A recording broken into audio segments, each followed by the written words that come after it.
Level up completed.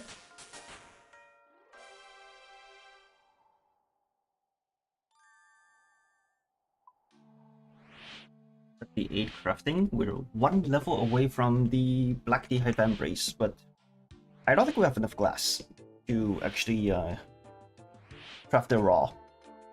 Sorry, I don't think we have enough glass to get level 79, is what I meant. So yeah. I think what we're gonna do is we're gonna use the Poison Chalice to boost our way to 79 and make that Vambrace and then do that Q step.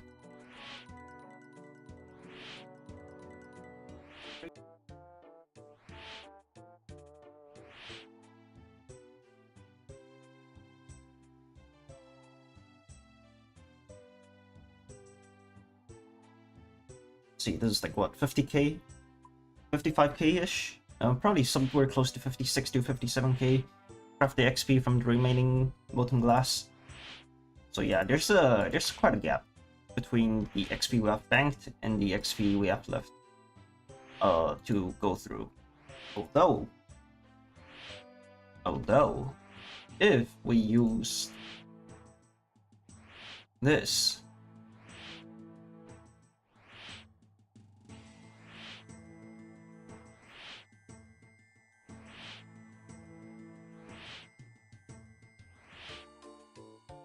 and made gold bracelets, we could get ourselves 79 crafting if we just used some of the gold bars.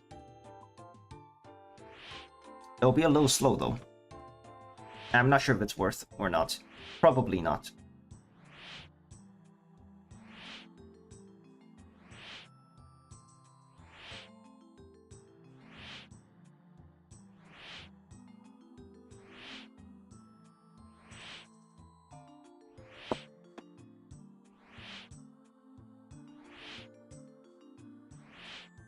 Yeah, I think we're gonna boost.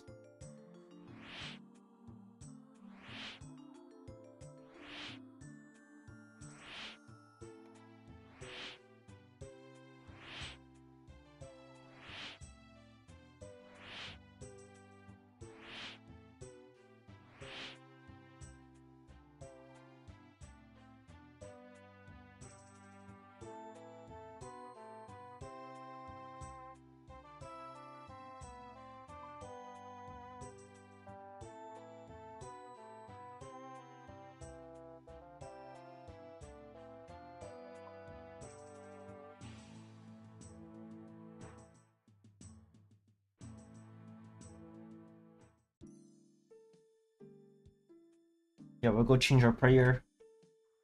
And then we will... Sorry, not our prayer. We'll change our spellbook. Ouch. And then we will go and make our Vambrace. Oh, I don't think we have enough money actually to tan the hides. Oh no. Okay, I'm sure there are things that we can elk in our bank, but if we're just talking about raw cash, I don't think we have any that we can use to tan the Black D'hides. Oh, that's fucking awkward.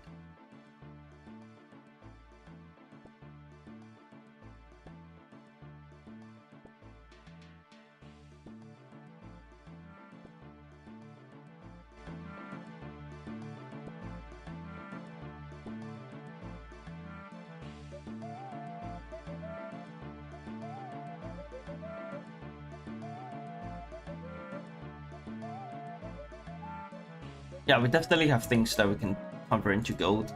It's just a matter of how much gold can we turn it, how much gold can we liquidate, and how quickly we can do it.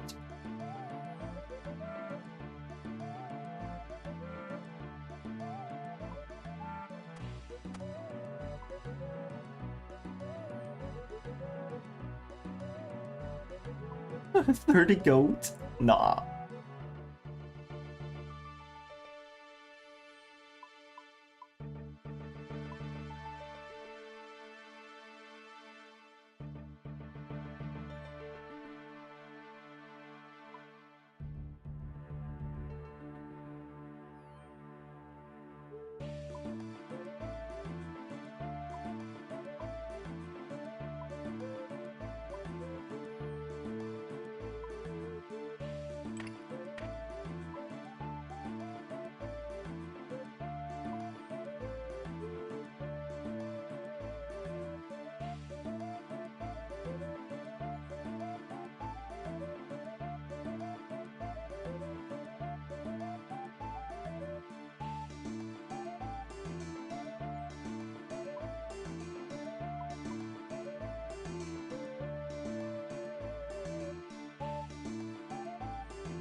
There's one black d'hide leather. Let me just make sure it's actually the van braces that I need. Yep, it's the van braces. So, how much is it? Oh, it's 20 coins! I can actually afford it! Oh my god. Now we have 10 gold in our bank. Nah, no way, man, no way.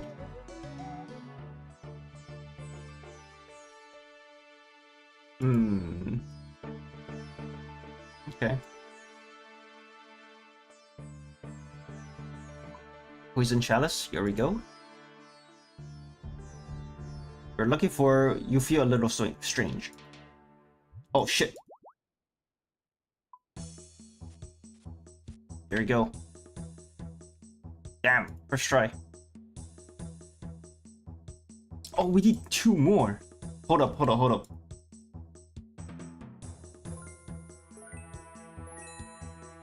Shit, I fucked it up. I fucked it up.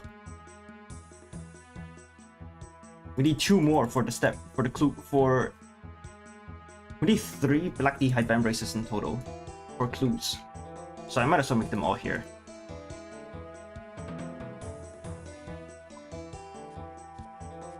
Come on. Yes! Okay, okay, okay. Nice. Yeah, it's 1 for the elite and 2 for masters. Okay.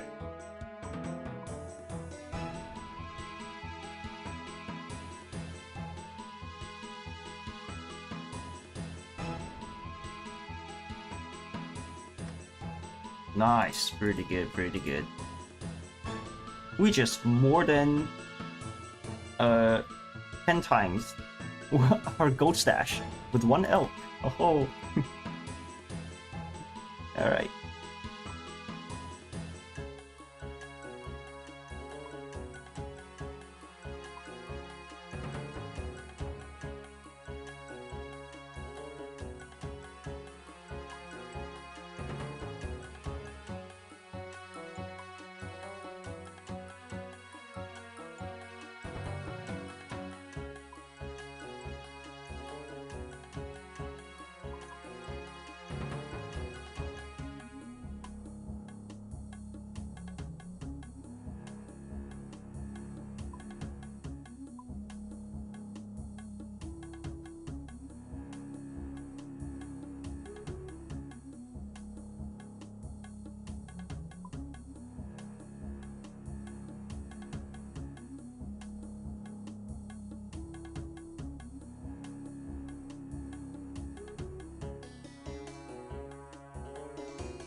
Just in case, you know?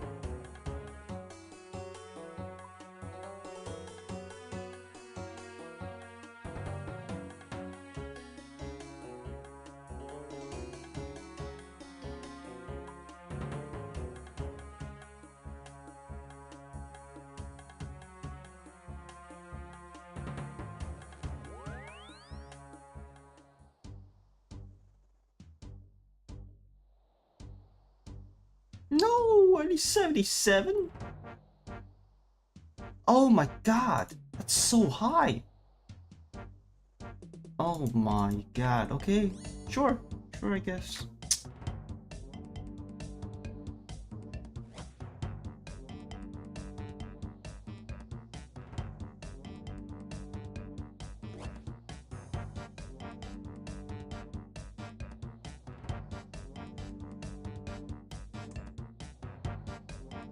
Bro, 77 construction. 77. Okay, can we boost this? Okay, we get +3 from the crystal saw and +5. That's +8. No, we cannot. We can only boost to 72. Wow. Okay, we need to train on construction, bro. Damn, that's wild. That is wild.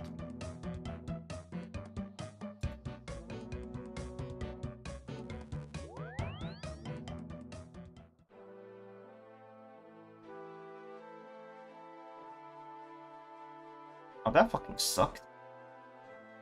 Well, at least we finished the step, huh? Okay, well, let me put all of these back in the bank. Alright, there.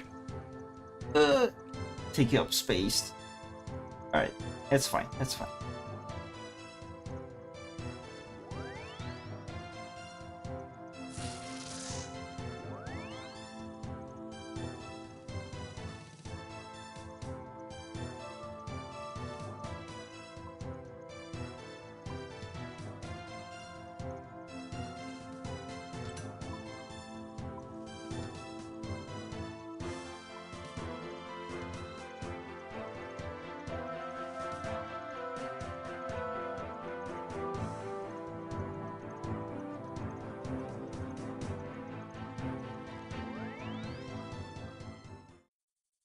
How many charges does this have?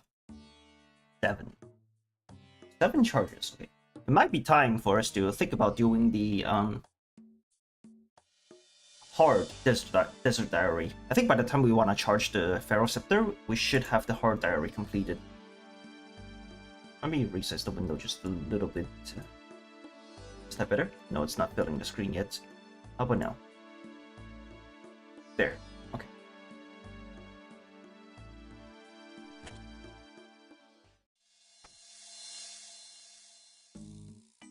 Alright, fight me.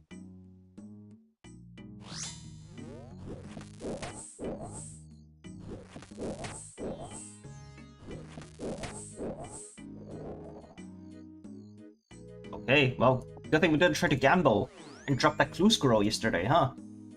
Because now we have to do 2 steps. Holy, 2 steps. So, how many steps have we done for this scroll already? 6. Surely next one is the last, right? Island of Stone. Where is that? Is that in, like, Corrend?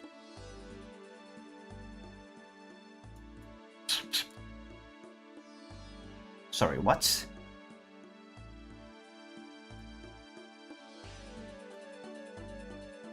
Which one? This one? No.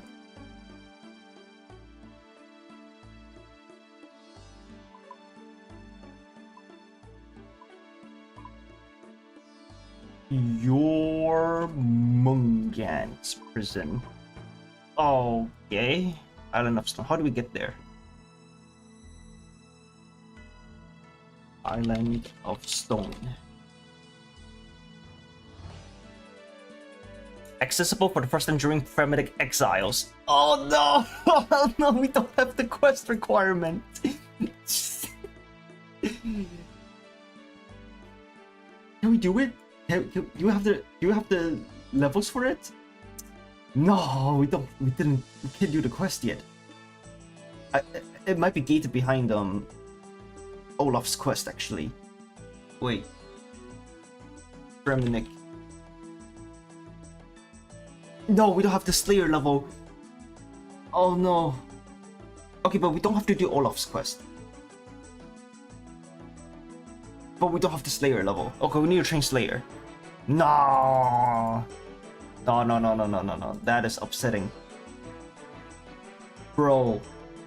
I thought we could be done with this clue scroll at the end. Wait. Hold up.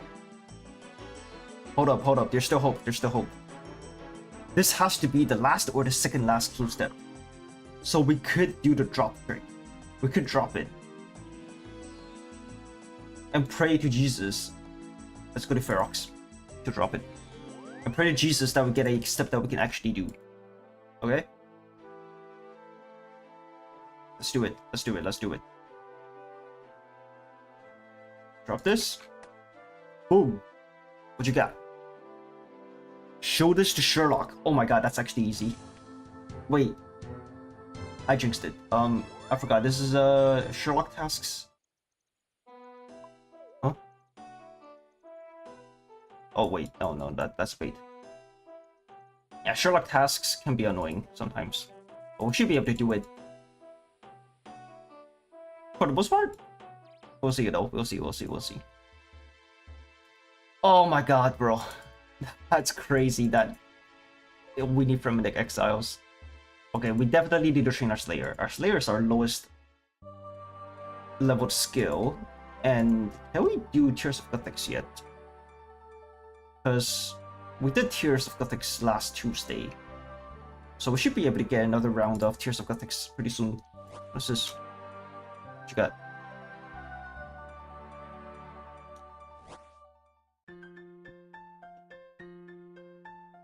Okay. Free Flask XD.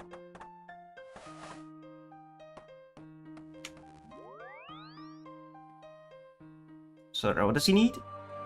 Craft a green dehyde body. That's actually pretty easy. That is actually pretty easy. Let's go to Amir's. Oh, we actually have the requirements for that. Yo, good thing we have 78 crafting, am I right?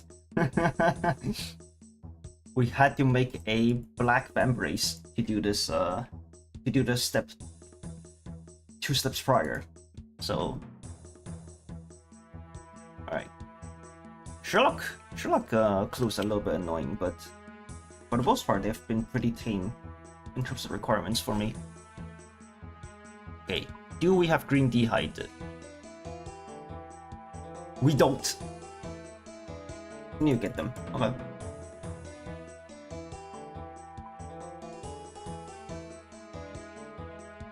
We do not. Okay, fuck, back to Ferox.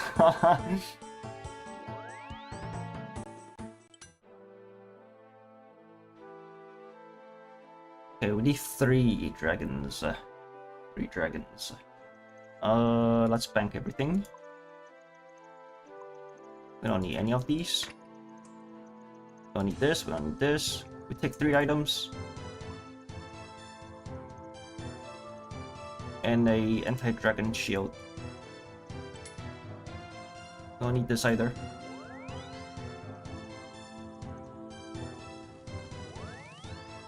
If we die, we lose the cloak, but that's kind of whatever. Alright, let's go. I probably should have brought some food for the dragon breath, but I think we're fine. I think we're fine. Yep. Oh, where are the dragons again? Is it here? Yeah, it's here, it's here, it's here. What up, bitches? I got PJ. You are not serious.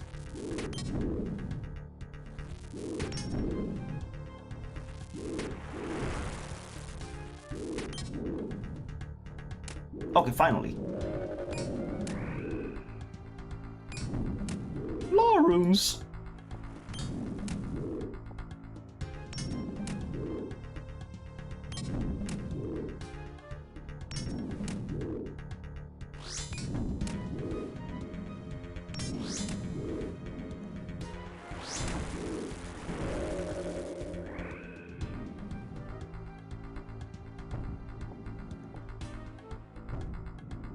God, these fuckers killed him so fast. Oh, give me that.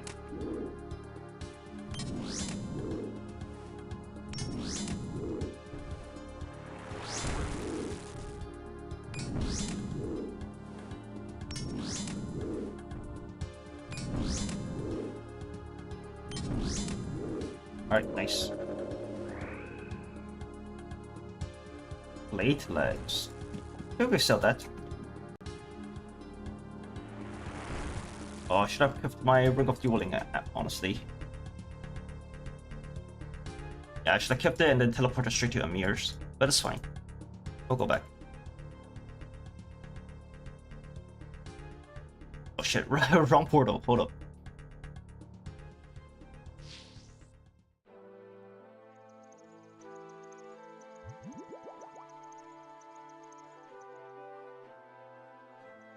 Alright, bank these. Take everything back out. Oh, that's so tedious. And then just bring these out. Pick some law rooms. String of Dueling, Clue Step. I think that's it, right? We'll bank these, I guess. Some nice dragon bones for my bone meal next time. Oh, money, money, money. Almost forgot the money. Alright. Let's wear this. Actually, let's rub this. And then we'll wear this. And I forgot to unequip my shield, but it's fine. Wear this. Come on. There we go. Got my needle and leather, but that's fine. So we'll go to the bank. We'll go to the bank. And everything for 20 bucks. And we're almost broke again. We actually only have 50 gold in our bank. That is so sad. That is so sad, bro. Okay. Oh, I forgot to sell this. I forgot to sell the plate legs. Okay, fuck it. It's fine, it's fine, it's fine. Needle and thread. Shit.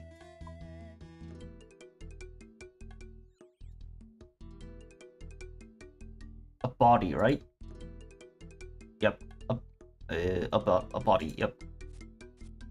Boom. All right. Are you happy now, Sherlock?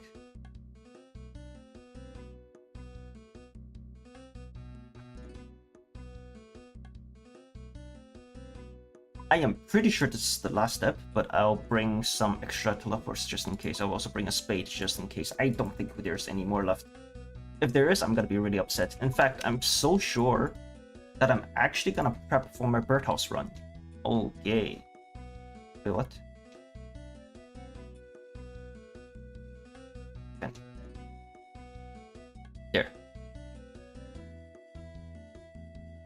There. Okay.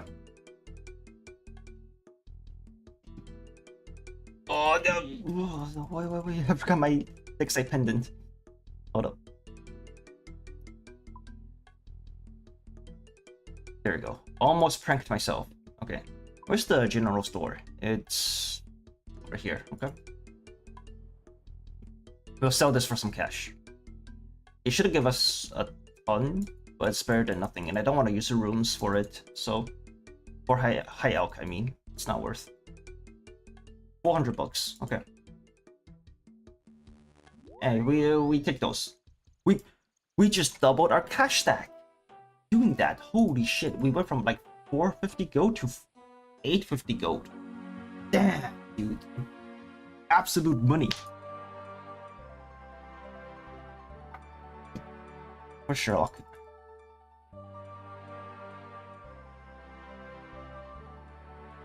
Another clue.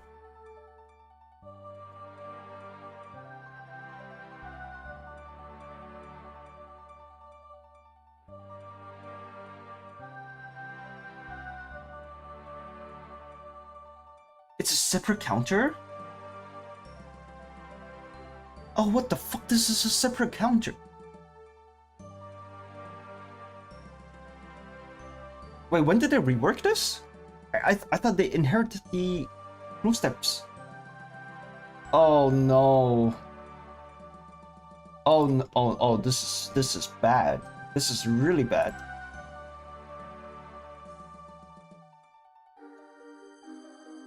Oh, that is so bad.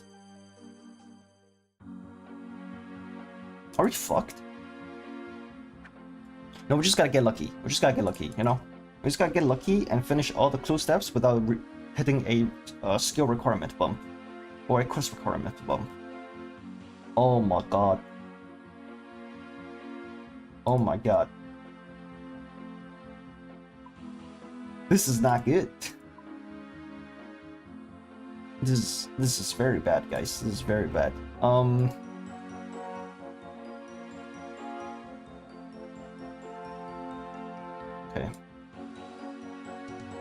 A plateau, right? A plateau. Need a banana. Then we need a this thing. And a this thing. Okay.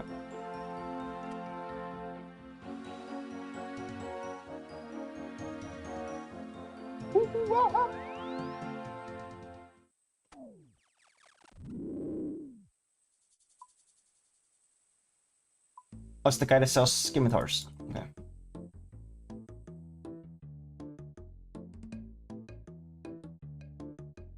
Monkey Archer.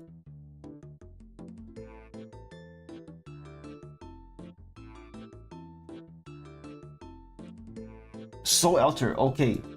With a bow, with a bow. Oh my god. Finally, a stroke of luck. What is the federal ring code for Soul Altar? Sis. Okay.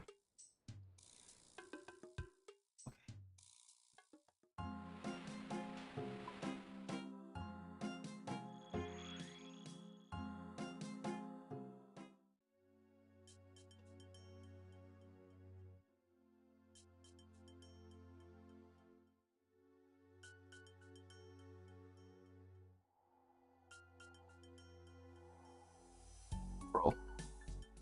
Alright. Alright. Two steps. We got up to 7 last time, okay? Got up to 7 steps last time.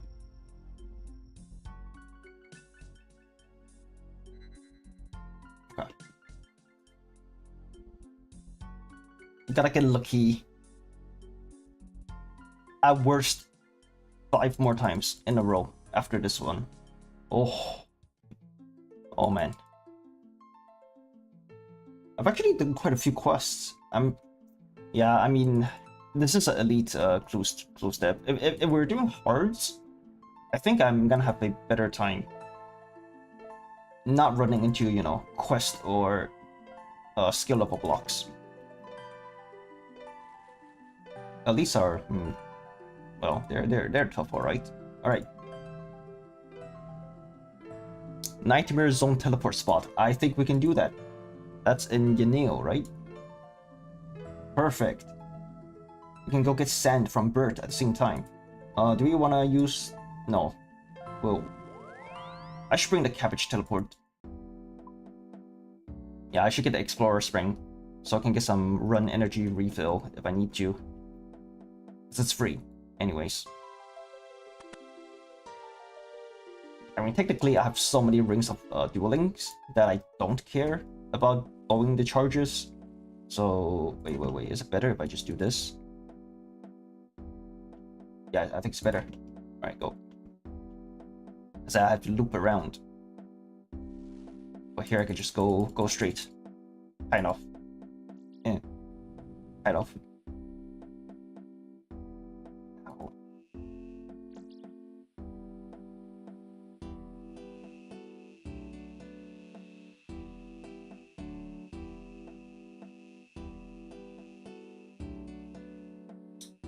Another Sherlock step. Okay. This was a mistake. I should have teleported to Ferox Enclave instead. I used the bank there. Oh well. I think I still have enough rare energy to reach the pool. How long does the... Okay, it's still gonna last a while. It's gonna last quite a while. I think it's like 1 hour, right? Yeah, I think we're good. Camelot. Let's go.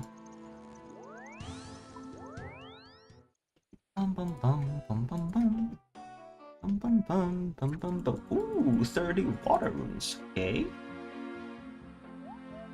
Not bad.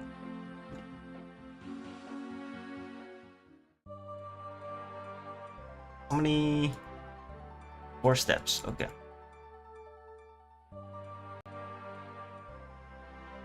Alright, what you gonna give me this time?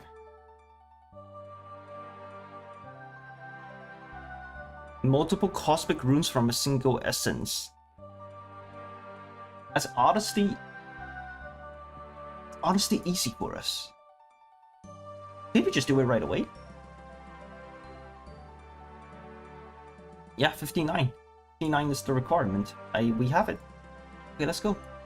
And I'm pretty sure we have the agility level to use the shortcut as well. So this is gonna be a short one. That's what she said. Okay. Some essences. Let's see here. Yeah, we'll bring some SSs. Bring as many as we can, honestly, because it doesn't matter. Might as well make it. Might as well get, you know, as much as we can out of it. Then we'll go to Xanaris. Oh fuck! I forgot to bring my talisman. Ah.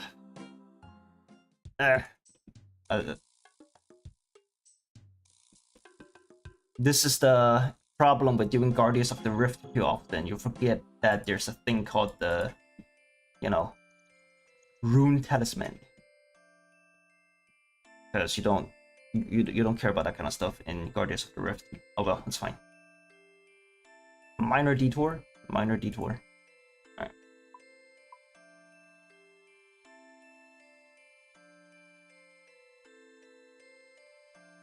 That's this way. We can use this level 66 shortcut. Nice. Okay, it's not that bad. It's not that bad.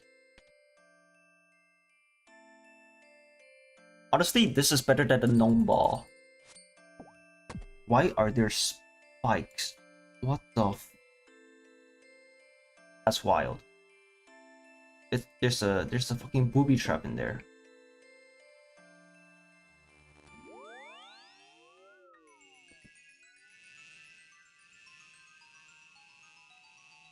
Go, go, go!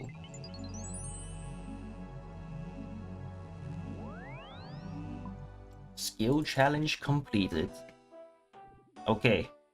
How many steps is this? Check steps. 4 steps. Can we get a 5-step elite clue scroll to make up for the 8-step that we had to do just now? We'll see, we'll see, we'll see, we'll see. The answer was no. This was easy. Hold up. Wait, that one is super easy.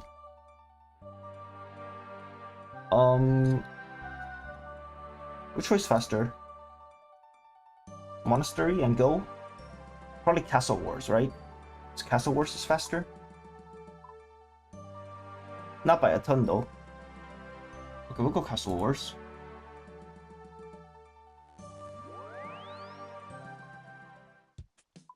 So we need to get a new Ring of Dueling. Damn! 5.5k cosmic runes. That's not bad. Gotta be good for fueling all the jewelry enchantment that we might have to do. Alright, let's go.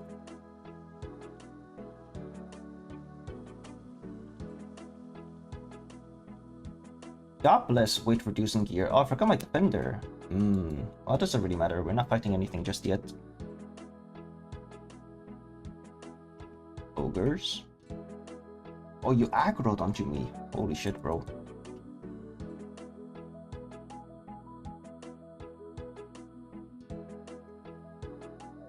Alright.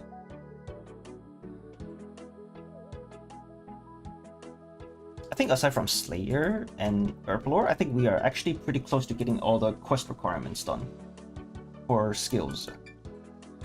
Oh, fuck.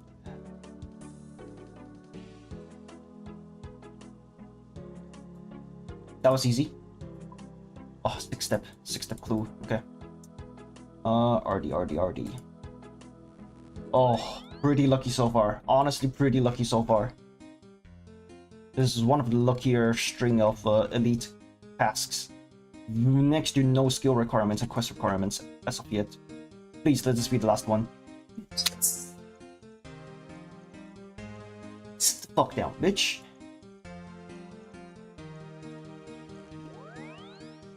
Oh my god, we did it. We fucking did it.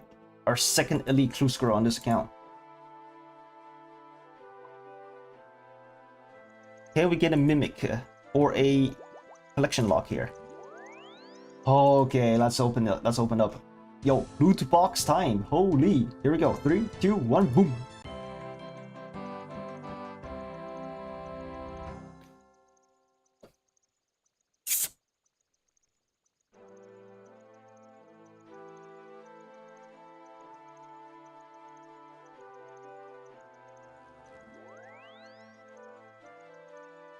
Okay. it's a little bit shit. But this can be convenient for clue steps and also making planks in the future if I'm not going the spellbook route, which I doubt we will do. But if we're running low on nature rooms, we might do lumberyard instead of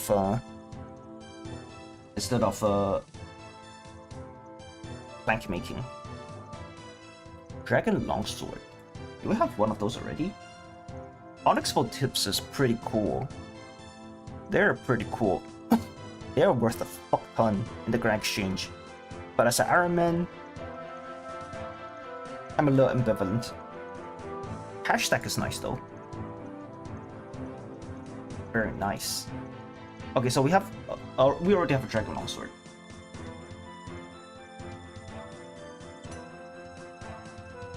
This honestly looks kind of like a scimitar, no? Okay, what do we do with the dragon longsword? Do we elk it? How many dragon longswords do we need for clue steps?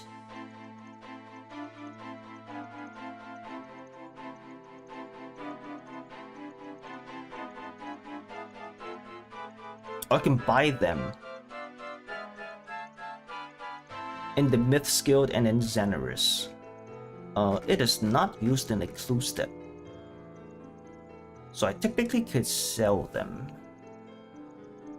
As with all dragon weapons, players cannot make the item using smithing, however it can be purchased or received from elite treasure trails. Which is what happened. Okay. I'm elking this. I need money. Alright. Amsahan Mida for the cash. Boom. Yes. Whew. 60k. Oh, right. Oh, right. So we did get a collection log. I mean, I know I said I wanted a collection log, but I meant in the elite table, not in the shared table. Motherfucker. Oh, dude, cashing me out on technicalities. Okay. It's okay for the second elite clue. Honestly,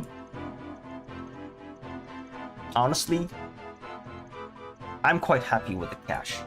I kinda need cash right now. Yeah, I'm pretty broke. Okay, so what do you want to do with this one? This one is actually...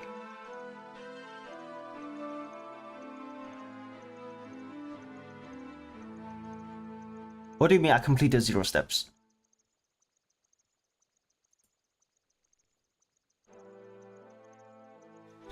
What do you mean I completed 0 steps?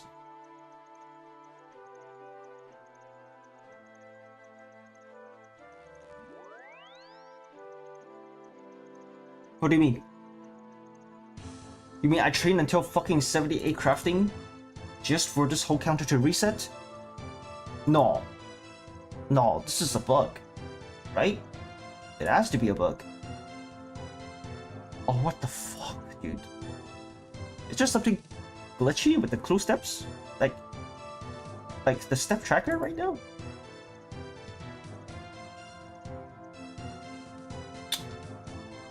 Also, I'm out of bank space.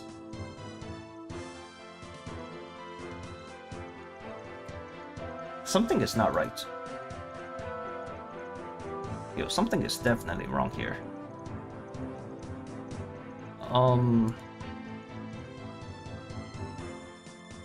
The file.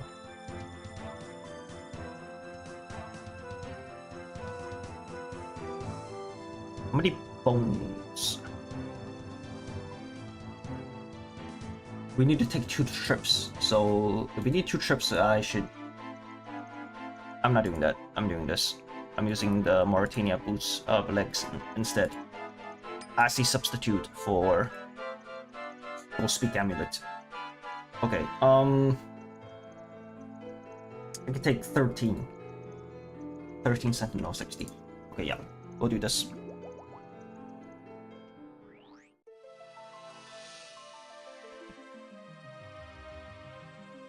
Okay, surely that was a bug, right? Surely this is a bug. Surely they mean 7 steps completed. And not 0? Okay, whatever, man. Whatever, man. We'll find out when we fucking finally make our way to Fremennik Exiles and dig at that spot, and then have it be another clue step, and not a casket. Oh, for sake, man. And give me that XP.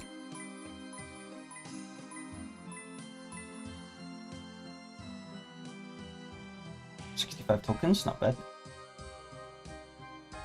We do have a lot of Bone Crusher charges saved up right now, which is good. That's good. Sets us up pretty well for Slayer.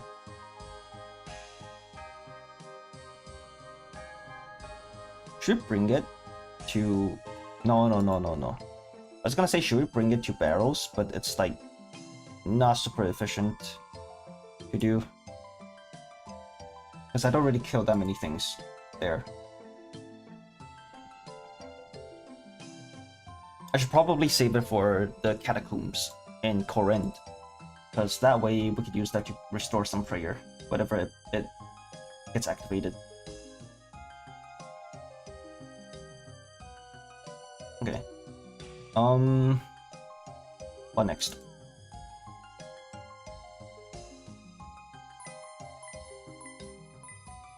We'll bank a Ferox again.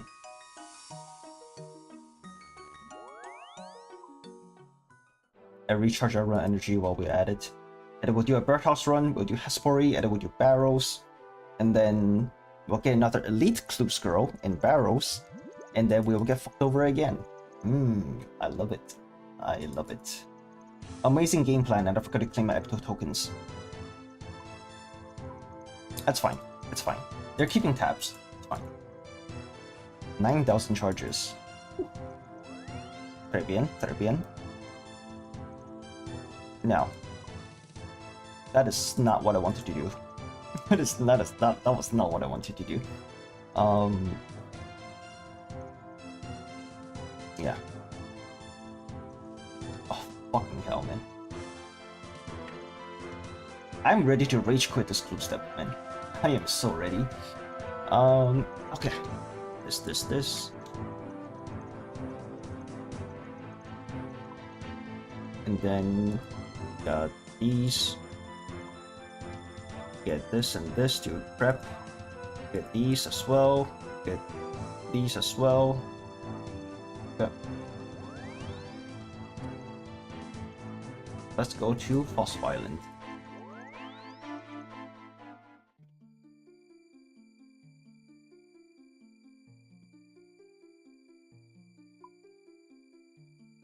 How close are we to leveling our hunter? That's like what? 12 more rotations? Oh, wait. Shit. Okay. I forgot. Guys. We had a major breakthrough just the other day.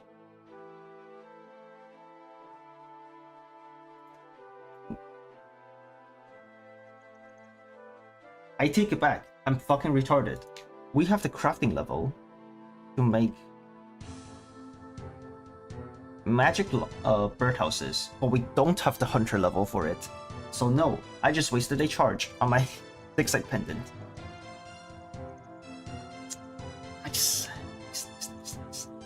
I should have checked. I thought about it and I was just like, was I really gated by Hunter? And I realized, no, I wasn't. I mean, was I really gated by crafting only? And turns out I was not. I was also gated by Hunter levels, so... yeah, it's fine. That's fine. We'll stick with the U trees, or the U birdhouses for now. Yeah, we'll stick with those for now. That's fine.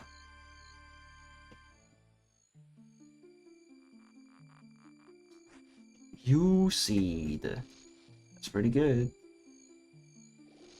That's a +1 for our farming contracts. Maples, that's also really good. That's another +1 for farming contracts. Now we can check on health here. Okay, so that's another rotation of hardwood trees that we can do. Cool. Very cool.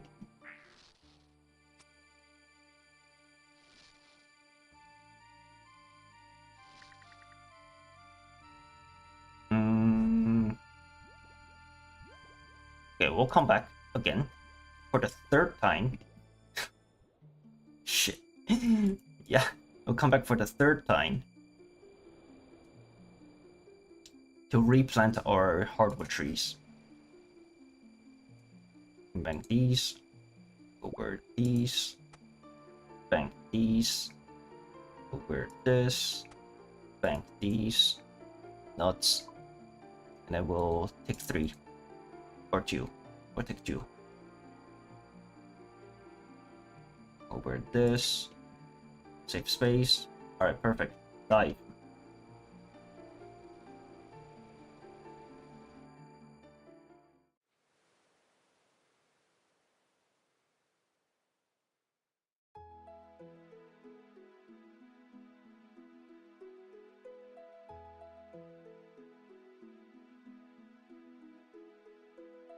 Okay.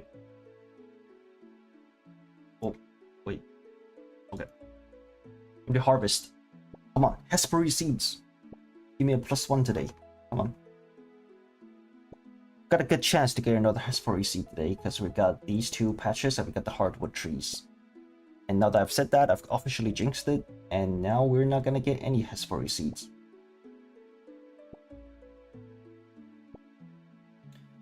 Okay, let's see.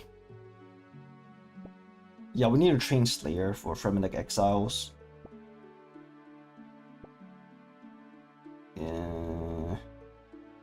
Yeah.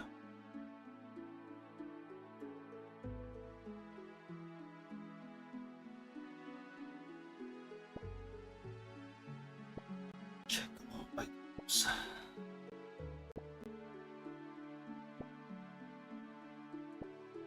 Fremennik Exiles should be the next quest that we work towards.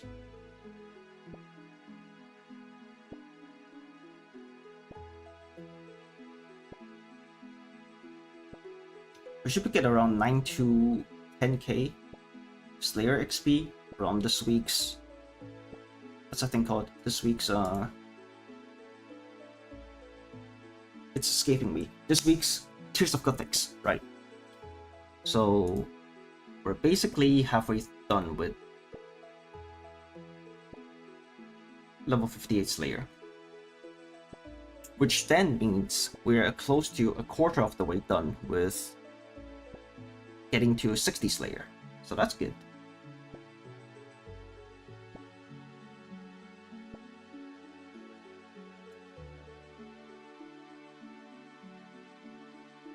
That's not what I wanted to do. I did not want to dig there. Okay, no Hespery here. Surely next one we'll get it. 54 seaweed is pretty good though. That's 18 casts of super glass make, and that's 18 squared the number of sands that we can glass that we can get minimum.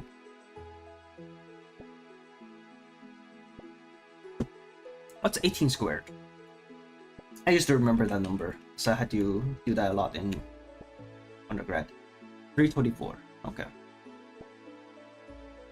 324 times 55, that's 16k. Oh, 17.8k actually. 17.8k crafting XP banked. Okay, that's pretty good. That is pretty good. No Hespery Sag. SMH.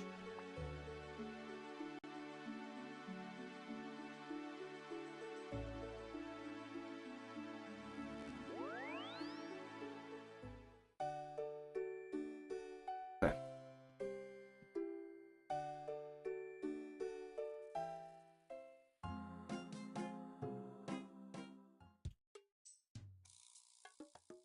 my shoulders are so stiff these days. See, oh, I can just use the shortcut. I don't know what I'm doing. Okay. We also have a Slayer task that we haven't completed yet from Vineka. It's a blue dragon task. Not super fast XP, but we killed a baby blue dragon, so we finished the task pretty fast. So that's not bad, I guess. We need to do the strawberries for the contract. We can do Hespori. Okay. Let's do. Yeah, let's harvest.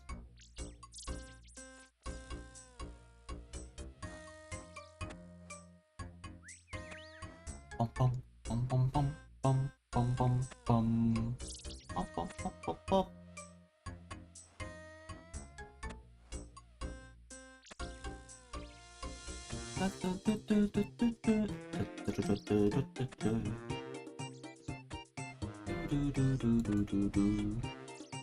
Dirty anus. Okay, sure, bro.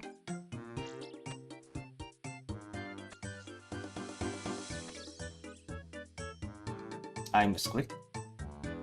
Great. Oh, there's so much farming housekeeping to do, man. I'm actually getting contract completed. Yes, thank you, Sea Engineer. Yeah, I'm actually getting stun locked by farming. Fucking hell. Corn. Ooh. A back-to-back. Hold up. Hold the phone. Okay, we get a 3 in a row. Back-to-back-to-back.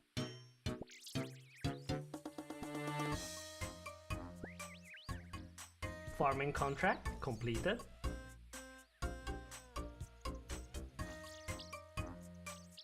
Lantadine? We can plant those down? Ooh. Interesting, interesting. I was not aware, I'll be honest. I did not keep track. Check this.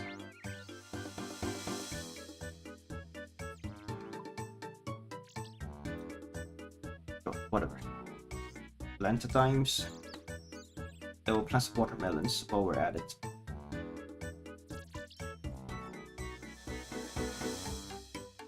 Watermelons, Limport, Hespori, and Lanta.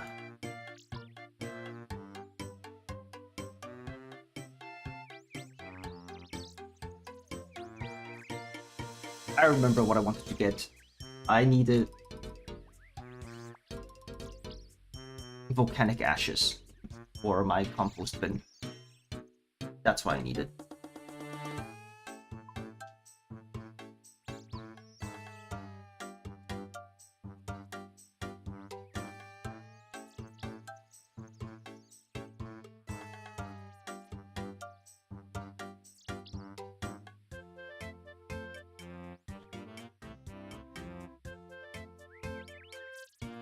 Nice. Okay. Limport, watermelon, harvest, and then we go to Hespori. And then also done Hespori, we go to Barrows. And then once we do Barrows, we'll get Clue Step, Clue Scroll, and then we go and get screwed over again by RNG.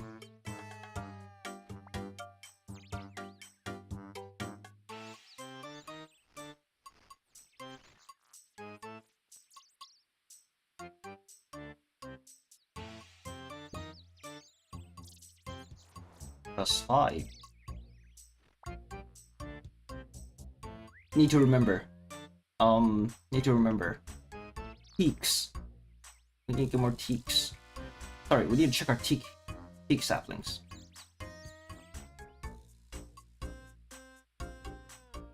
What am I saying?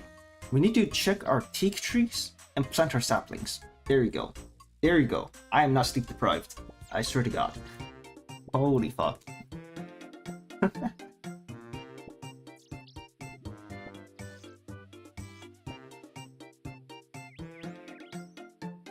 That's it? And harvest. Okay.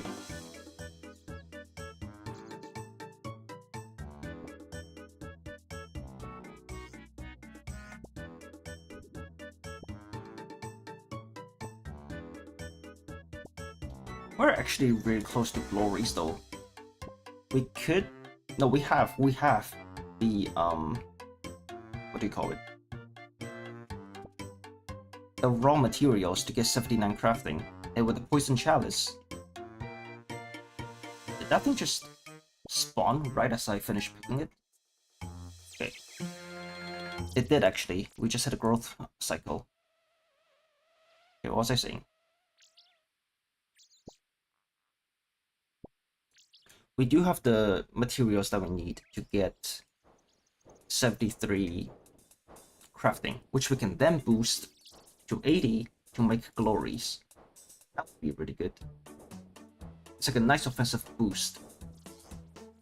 DPS boost. So it's hard to say no, but at the same time,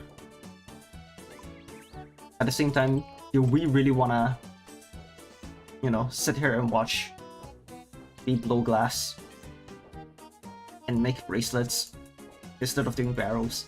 I could probably do crafting off stream at work or something. Okay, where's my darts?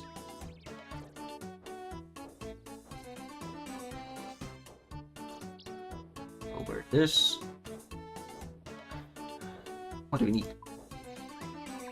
Customary anti-poison. We're probably never gonna use it. Same thing here.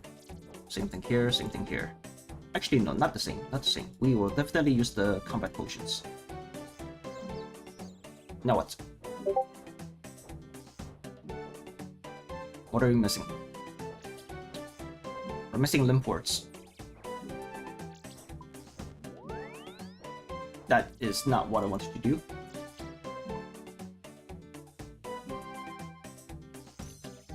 It's 15 per protection, so I need 45. Holy shit, we're running low on limb ports.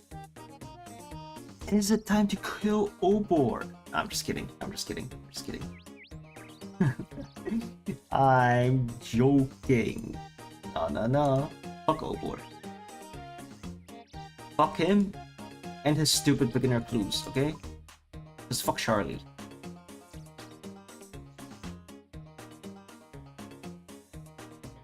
That should be enough. A little bit scuffed of a setup, but... Oh, this is mega scuffed. Okay, there we go.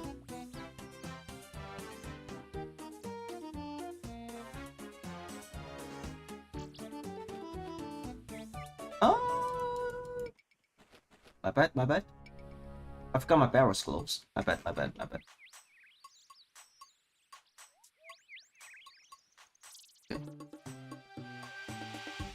Barrows gloves. Boom. There we go. Step quick prayer to magic and piety. Yep. Let me just double check. Magic, piety. Yep. Turn this on. Pre-pot. Pre-pray. Boom. Go. Attack! Sumo attack!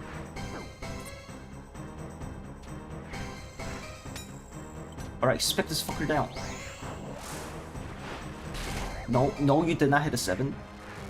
You did not hit a fucking 0. Okay, whatever, bro. Whatever. Fuck you. Those rows, man. No. What are these fucking rows? Did I not pre-pot?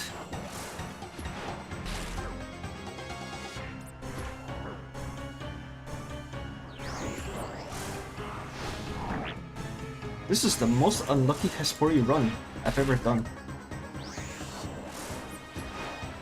What are those hit splats, man?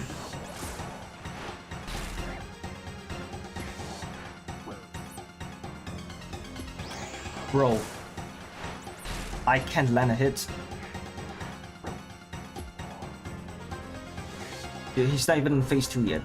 Oh my god, man. There you go. There you fucking go.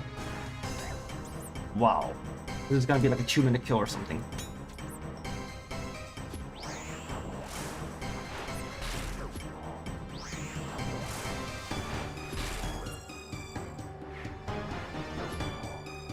Yep, another one. Okay. Oh! Bunga bunga.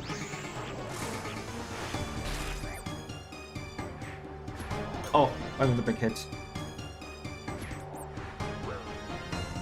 Hit. That was close.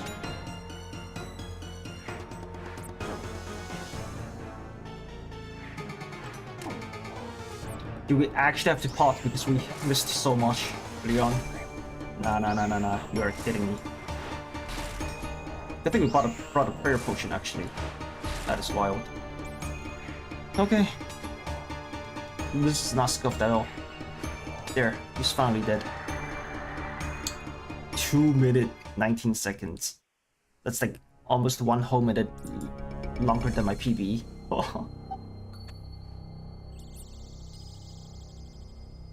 Dwarf wheat, okay. Sure, I guess. Whatever. We need a bank.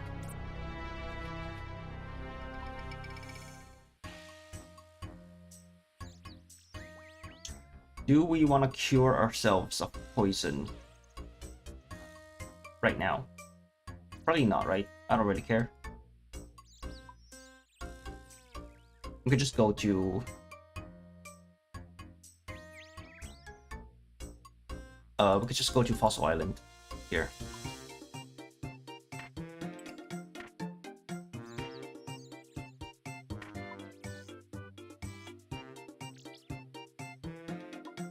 Bring these. And make sure it's empty. And we'll bank these. And we go. Shit, we don't have the Dexite pendant. Where is it? Now we go.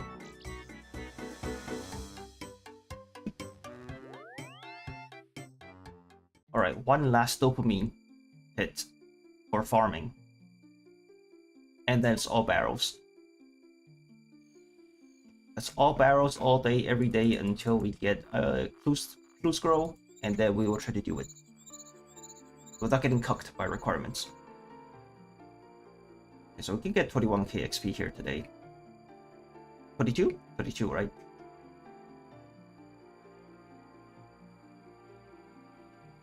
Mmm. Yum. Oh, yummy. We found 2 Hespori seeds. And we insta-killed it. Oh my god. That's really good. That's really lucky. Do you know what's fucked about this? That means I have to go back to the farming guild again. But we take it. We take those.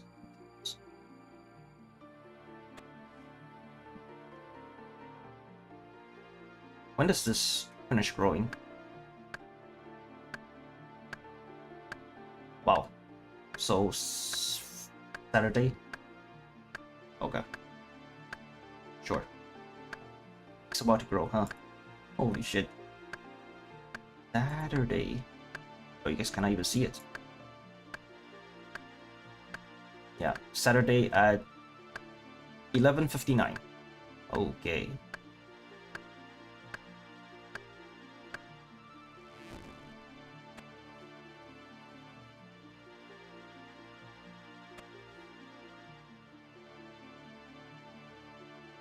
We'll bank these. And we go to the farming guild. Okay. Why would you do this?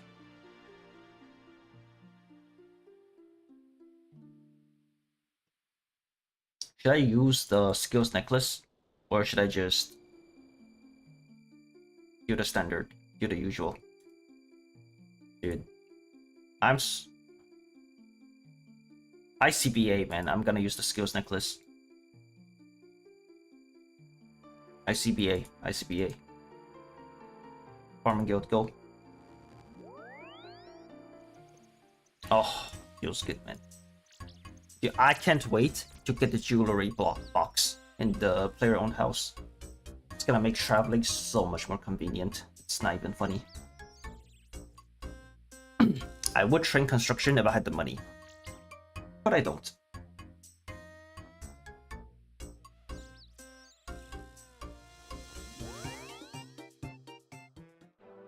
Alright, let's do Barrows.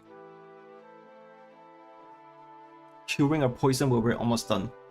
Bleeding out from it.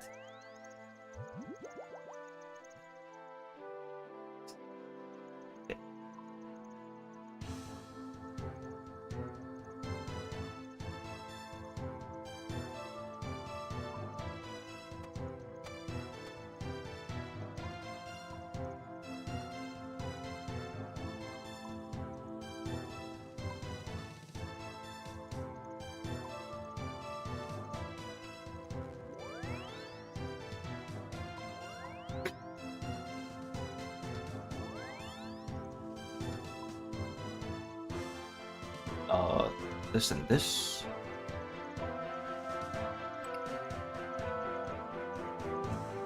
Yep. And a God's Blessing. There. That's the setup. Got the runes. Got this. Get some food just in case. Probably doesn't matter. And we bring some prayer pots.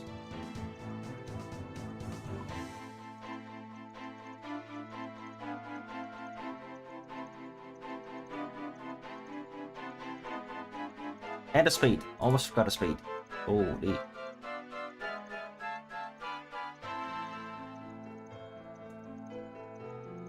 Let me just double check. On the wiki if that's what if that's all we need. Runes, food, prayer pots, weapon swaps. Yeah, we're not doing weapon swaps for ARAMs, so this is gonna be the setup. Pretty lightweight.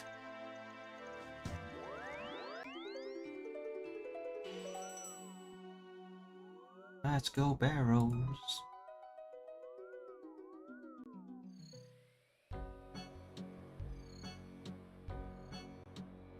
You'll use defensive casting to get 76 defense. It'll take us a while to get it, but we will get it eventually. So.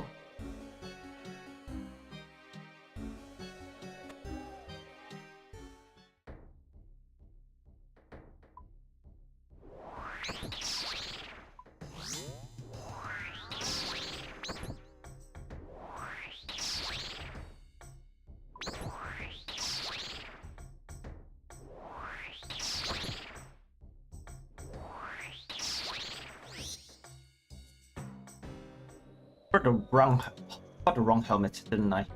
I should use the Natus Knot helmet for the prayer bonus and the melee defense.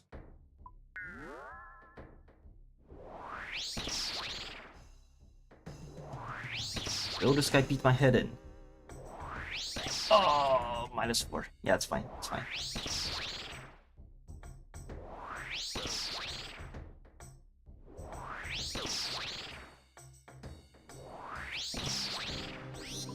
Nice. Let's do Thorax.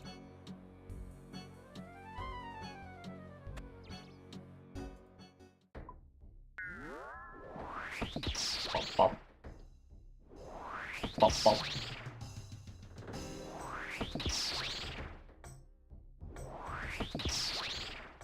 Okay. We need to get our Natus Knot helmet and we need to get a Holy Wrench for our prayer pots. Because we have free space anyways, so. Forgot about that this time.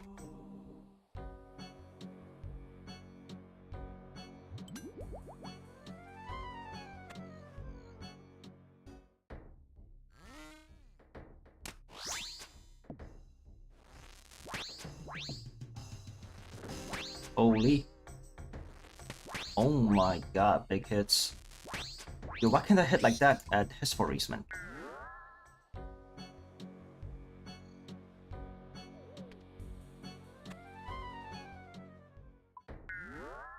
Oh, big.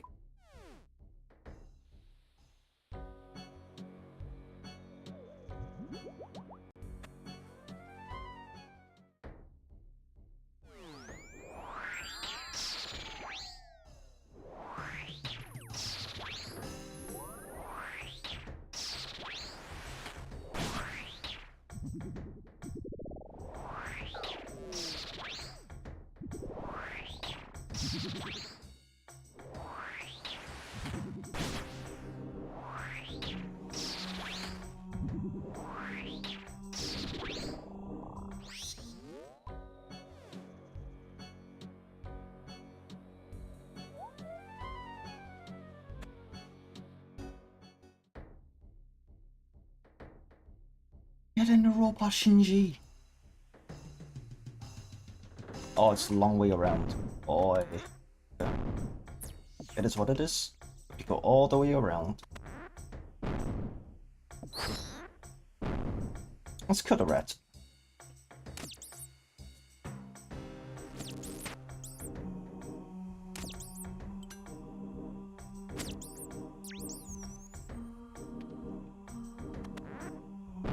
Oh, another rat. Bom, bom, bom, bom, bom, bom. Once, okay, good job. We need to raise our attack, man. We're so inaccurate.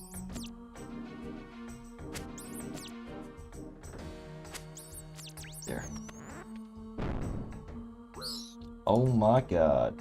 6 damage. Oh, buttons.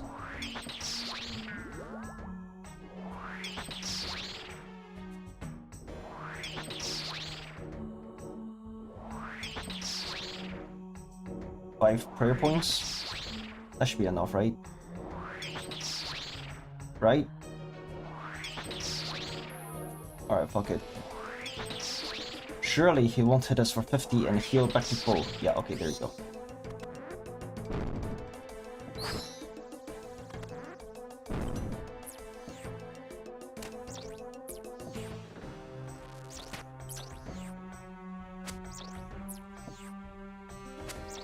Oh my god. Please die. There we go. Cute. 79 potential. We can kill one more actually. Oh my god, fuck off. Nah. Oh, rats. There you go.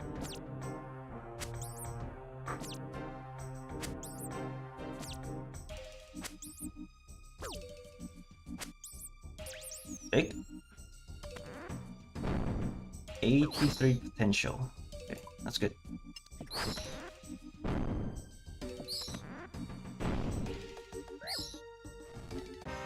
Oh my god.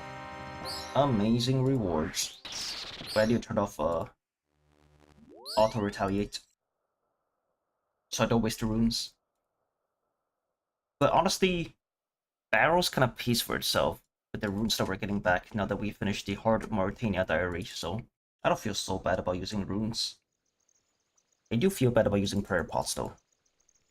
We have a lot of those, but we should use as few of them as we can. Yeah, we got 270. Yeah. Holy Wrench. And Natus Knot Helmet. There.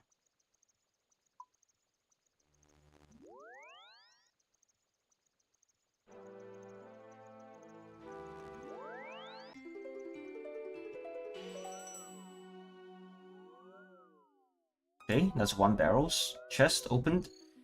Let's try to finish the combat task today. We'll do 15 Barrows today.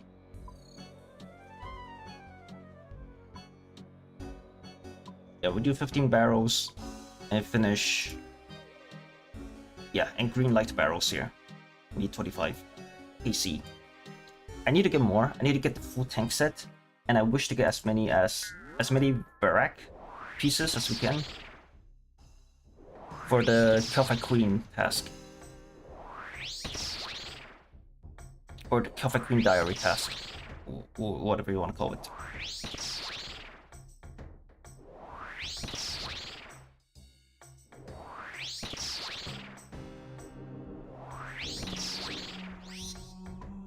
I misclicked. It's fine.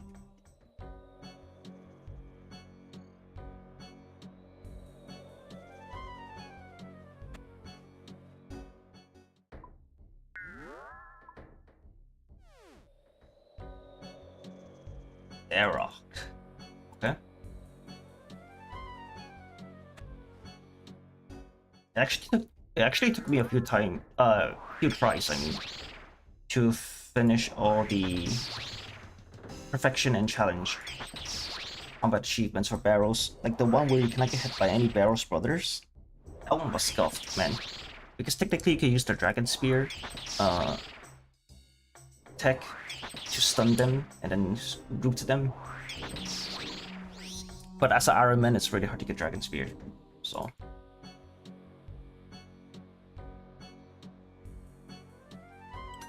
I will come back in a bit once we have more spec energy.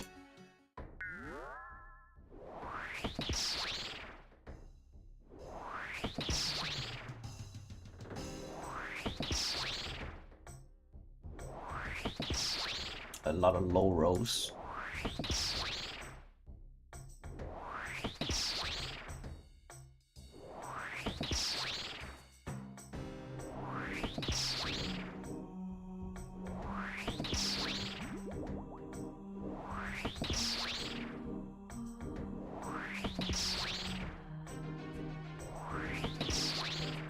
This is so sad. What the hell?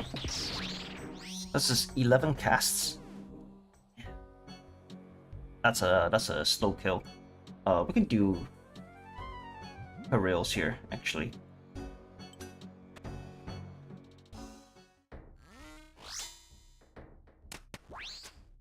I'll spec him down. Boom. Ooh, big damage.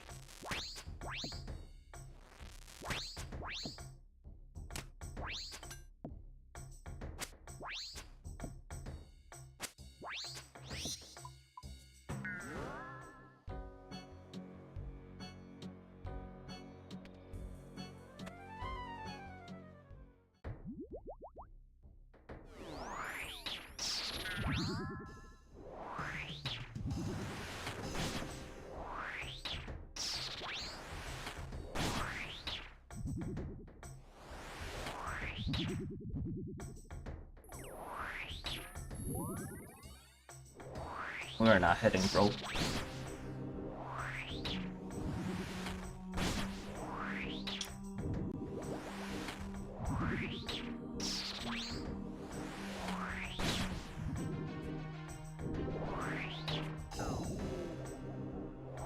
Brother, what is this?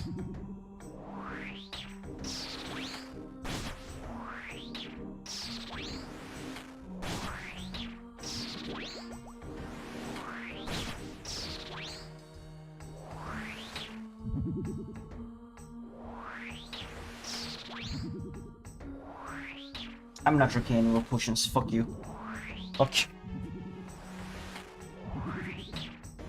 Bruh. Please die. Thank you. Holy shit, man.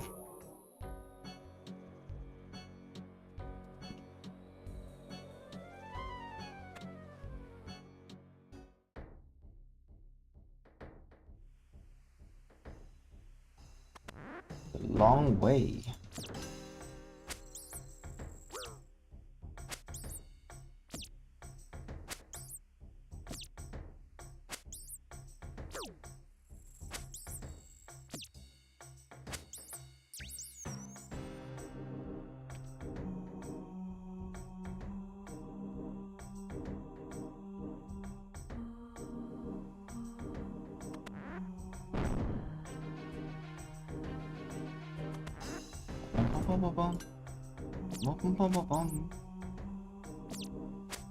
How many music tracks have I unlocked? 539 out of 809? Okay, it's an okay amount. To be fair, we haven't really explored much of Barlamore and Horrend, to be fair. Yeah, we haven't done much of the quests in those regions either. So yeah, probably a lot of soundtracks are gated behind that, and then there's the raids, right? The raids, God Wars. Yeah, that should be most of the soundtracks that we're missing. Do I want to spec this guy? Probably not, right? We'll save it for next trip. Oh, this is so slow. Thank you. Yo, where is Darok? He's on vacation, Darok. Don't touch me. Holy shit, 7. Darok the Wretched.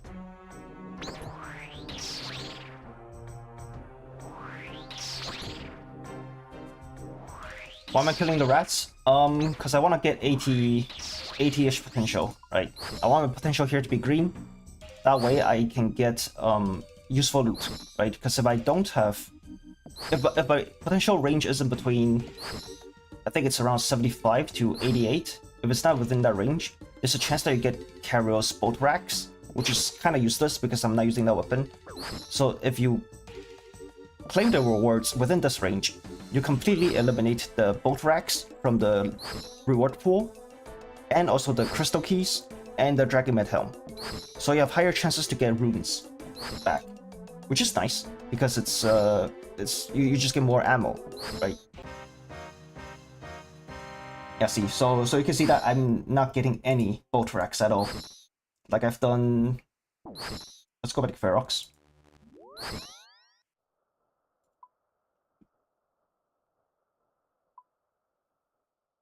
How many barrels have I done? I've gotten one set just to get the collection log, right? But then I've done 12 and I've only gotten 36 bolt racks. Yeah, so it's just for that reason. Although it kind of sucks to not get crystal keys because I do want to get some... I want to get some dragon stones. I have 6 saved up, but I need 8 for glories.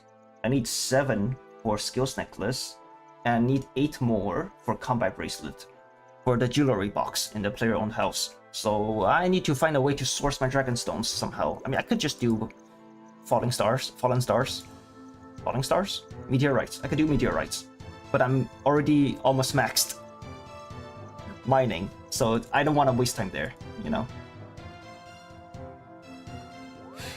This is my first character? No, this is my second. My first one was in RuneScape 3. I started way back in 2011, I want to say. Yeah, I started way back in 2011, and then I played mostly on that account up until 2 years ago, or maybe last year. 2 years ago? No, actually 3 years ago. So there was like this league event in RuneScape 3 that happened. And then I got on the leaderboard for divination. And then after that, I just got completely sick of RuneScape and I just stopped playing RuneScape for, you know, good 4 months or so. And I came back and I saw a bunch of old school RuneScape content creators making a bunch of fun YouTube videos, like, you know, Settled with Stompolitics, Framed with his PvP series, and, you know, those guys. And then there's like OSRS with the Gillinor games. And I was like, you know what, I kind of want to experience RuneScape again. But I want to feel the nostalgia, right? So RuneScape 3 is super different from when I first started playing RuneScape. So I was just like, maybe I'll give old school a try, and I'll play on Iron Man, because that sounds cool. It sounds different. Because to be fair, like, it's kind of the same here, right? You can see my skilling is way higher than my combat.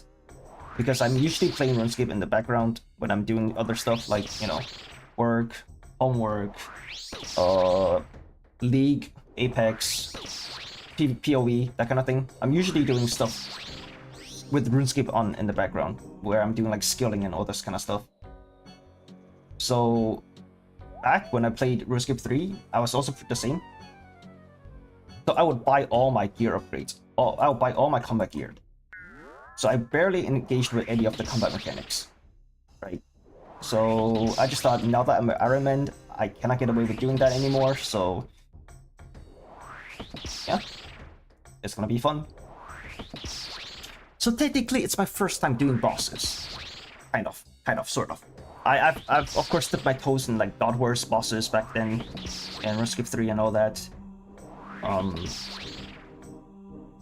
But never super hardcore, right? Usually my trips would last like 1 or 2 bosses, you know, that kind of level.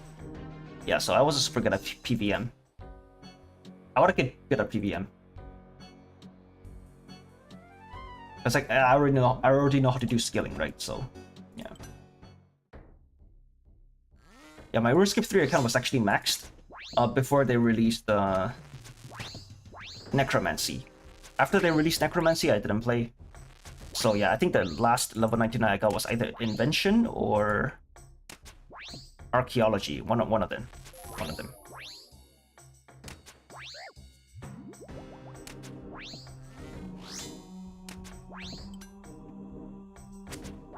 I think I even got my max cape on stream like a long time ago, like 3 years ago, 4 years ago. Yeah, on RuneScape 3, and after that I stopped playing for a decent amount, or a decent while. Dude, this guy is not dying. Holy. We need to raise our attack, man. We are so inaccurate. Oh, I need to bring combat potions. I need to bring attack potions.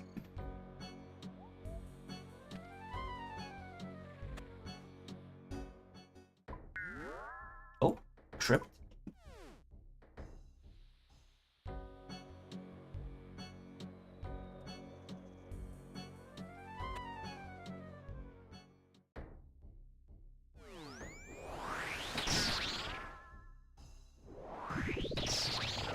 I wonder if it would be more effective for me to bring a ranged switch here. I don't have super good ranged gear, but I guess this is going pretty well this time around, but usually it's pretty slow.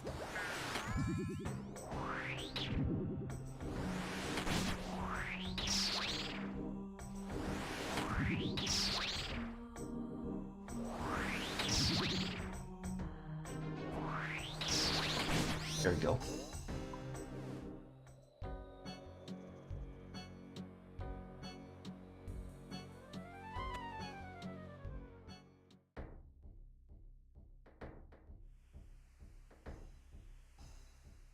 Oh my god. Okay, it's not that far. It is not that far. Oh, the rats! What up? Baby, come back. What? What is hitting me? Oh, he was under the other rat.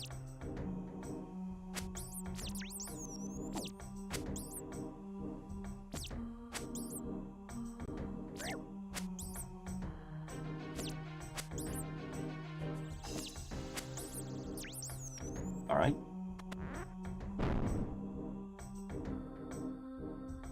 I think we need 3 rats, but let's do a third here.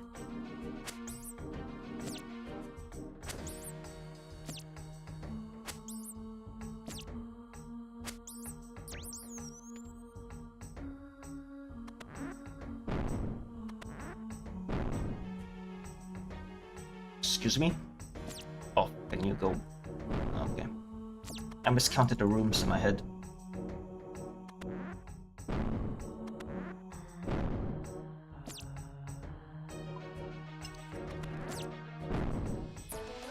Really? No spawns?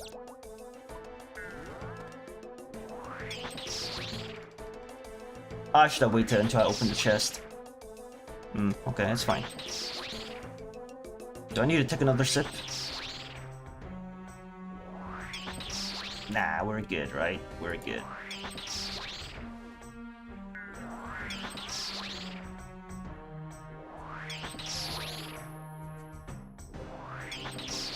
Nice. Not even close. Nothing. It's fine. I mean, we already have 2 unique drops in 13 chests, okay? We are technically above the drop rate right now.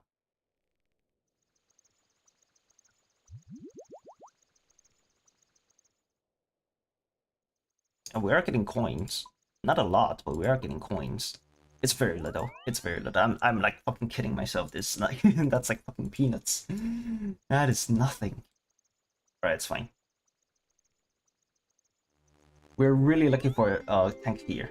That's what we're here for. And hopefully Barrows Great Axe, that would be nice to have.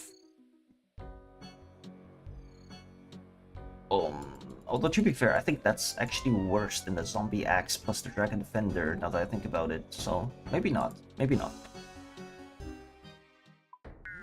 Oh, crap.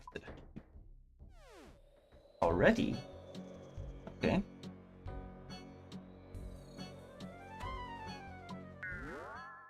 A little bit early with prayer, but it's fine. Right? It's fine. Holy, minus 10 HP.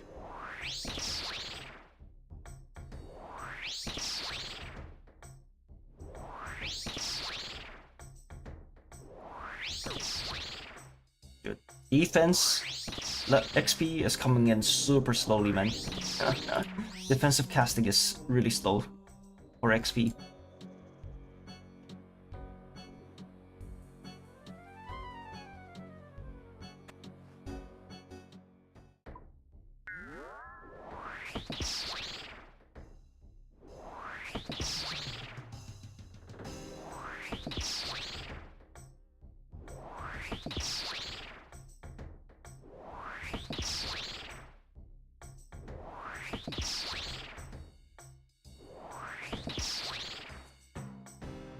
Oh, nice.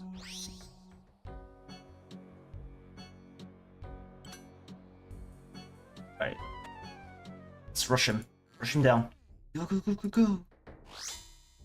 0, it's fine. Come on, spec him down. Ayo, 8. What the hell? 5. Come on, you could do better. 3. What a scam. What a fucking scam. Shit, I'm on prayer. Boy.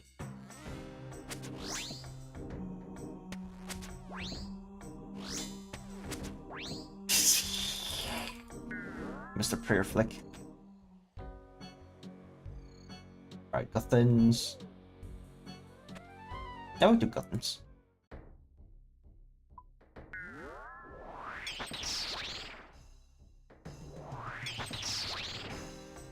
Why did a huge head appear for a split second? Oh, this is the prayer drain counter.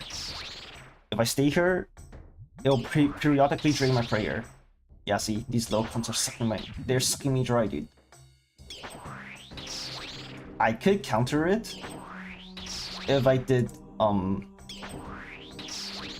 all the medium combat tasks, or not all. It's kind of wrong to say. If I get 81 more combat achievement points, I could get a offhand that negates the prayer drain. But by the time I'm able to get that fucking offhand, I will be so over leveled, my account will be so progressed that I shouldn't be doing Barrows anymore, you know? So it's like, what the fuck, bro? Yeah, so it kind of fucking blows. So.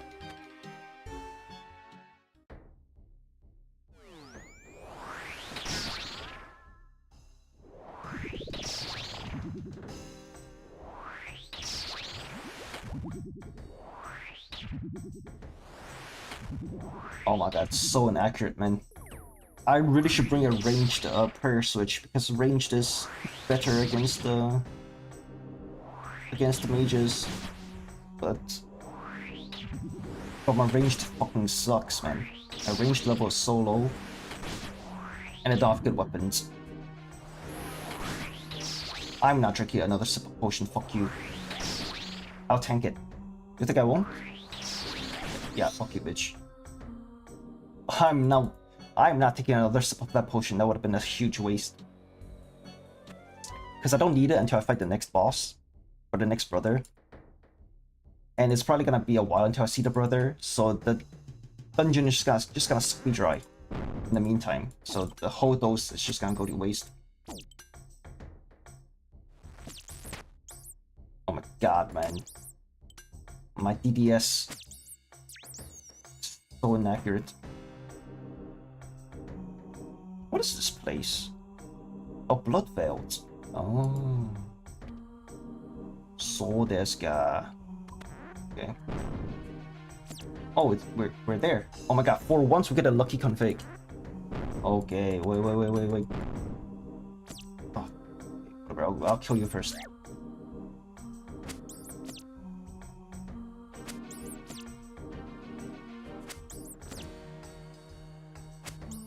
Alright. You next, bitch. No, not you! Not you! You motherfuckers. Okay. I'm getting PJ'd. I'm getting fucking PJ'd. Don't touch me. Oh my god, a 9? 9?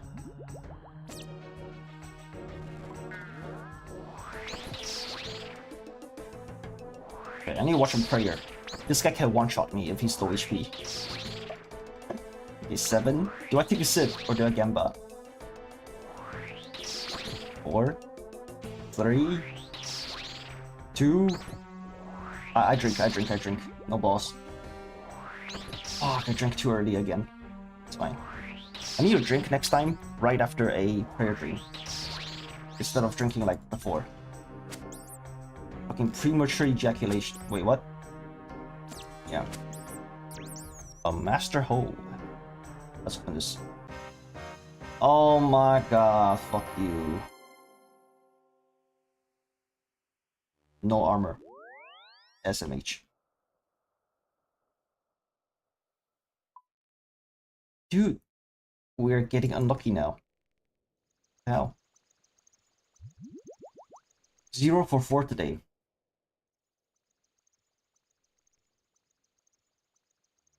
Actually, the drop rate is way lower than that. So technically, we are still in the green, kind of.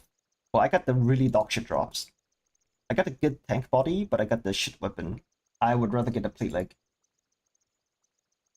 Where is? Oh. Okay. I couldn't tell if I misclicked or if it was the VPN that made me miss my input. I'm gonna blame the VPN.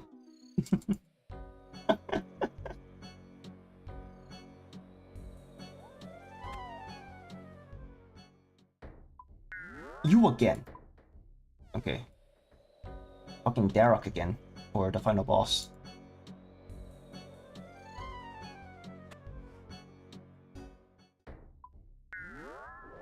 How dare you disturb my rest? But honestly, if I want to make money, I should probably be doing Scurrius instead. Because that guy drops rune items pretty consistently, I can high alchemy them. Oh my god, this guy hit through my prayer for 13, dude. Is that balanced? I don't think that's balanced.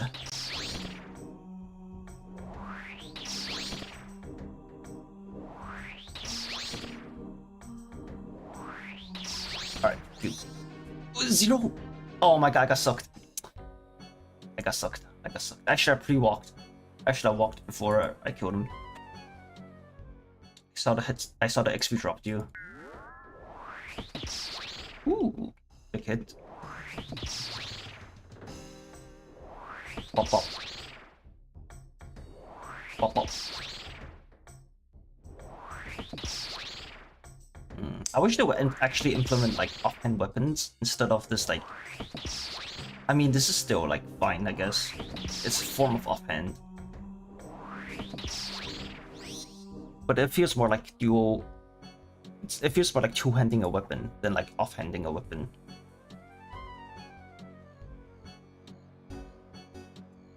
Yeah, let's kill Kirill.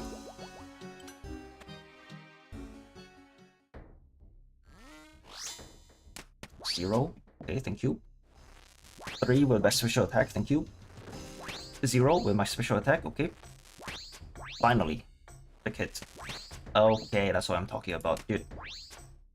I could 100 to 0 this guy, but then I hit 2 zeros back to back.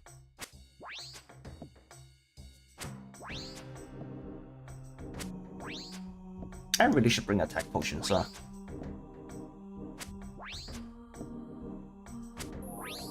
Magic potions would be pretty useful to you for the rest of the brothers. Oh my god, minus 8 HP.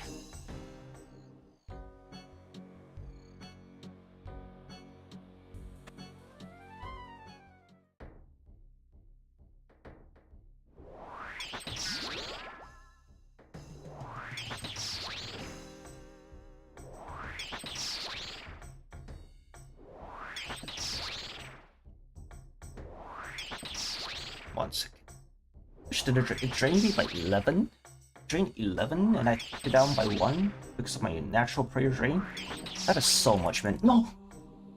I didn't kill him! I didn't kill him! I have to kill him again. You are not serious. Oh my god, I left too early, man.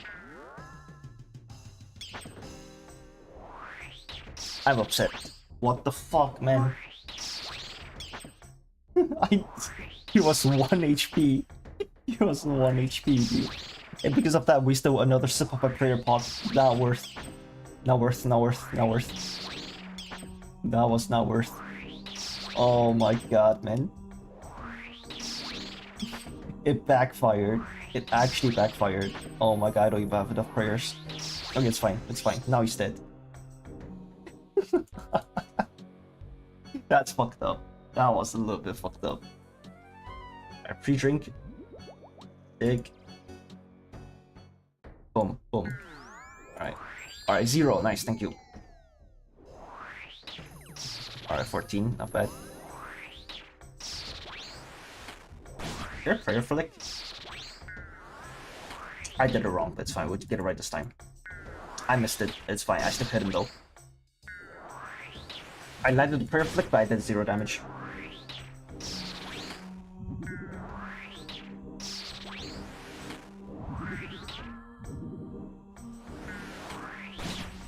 You know what? Fuck you. I'm not gonna drink another sip of potion. I don't care. I'm betting that you cannot kill me anyways. Okay? That's what I thought, bitch.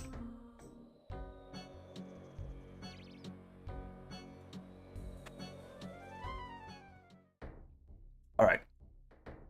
Yeah, ideally I want to keep my... how much can I really save? Oh my god, it's a skeleton. Can I keep a trip to be below 1 full dose? Or 1 full prayer pot? That would be nice, actually.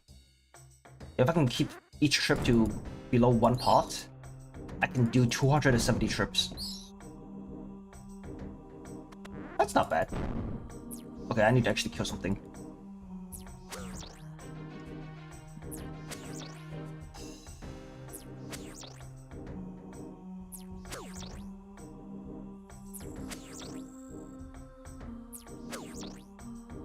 Why are you so tanky, man? Please die. Thank you. Oh, not another skeleton. Ow. Oh, another one. Thank you. Oh, rat. Yo. Let's go. Hydro viewers in my game. Let's go, dude. Yeah, I can kill spiders. That's fine. Can I spec it? Yeah, I must spec it. Boom. Yeah, I hit it for 8. Nice. My normal attack did almost more than my spec attack. Great. Great ult. Great ult. Yo, why don't I just use fucking Victor Laser instead of Victor ult next time in a team fight? Yeah, that will do more damage.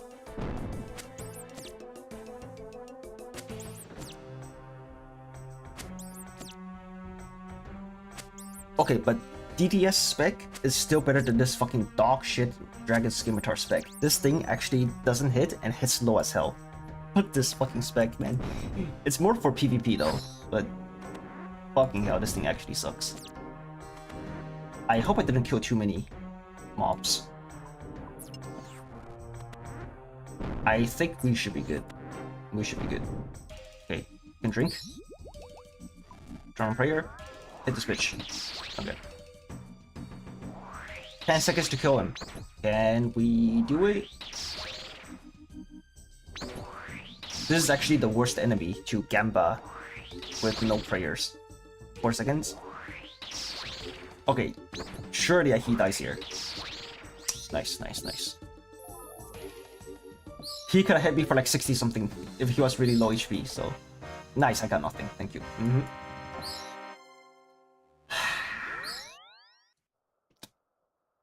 Find the runes. What am I gonna do with this dog shit? Come on, man. Come on. Come on. What the fuck, dude? At least give me death runes. Right? Or blood runes. I have not gotten any blood runes today. Kinda sucks. We're getting some chaos though. Should we use chaos? If we get too many chaos, I might have to use chaos.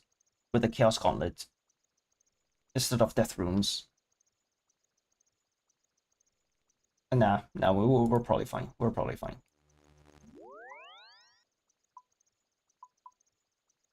Where's my... There it is.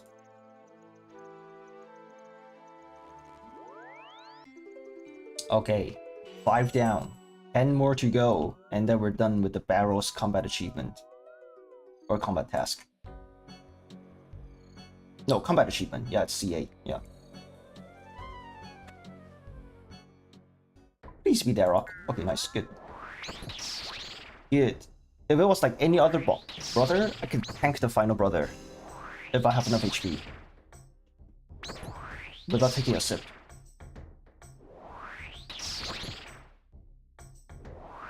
It's too risky with this guy, man. Alright, nice. Guthans. Yeah, we do Guthans.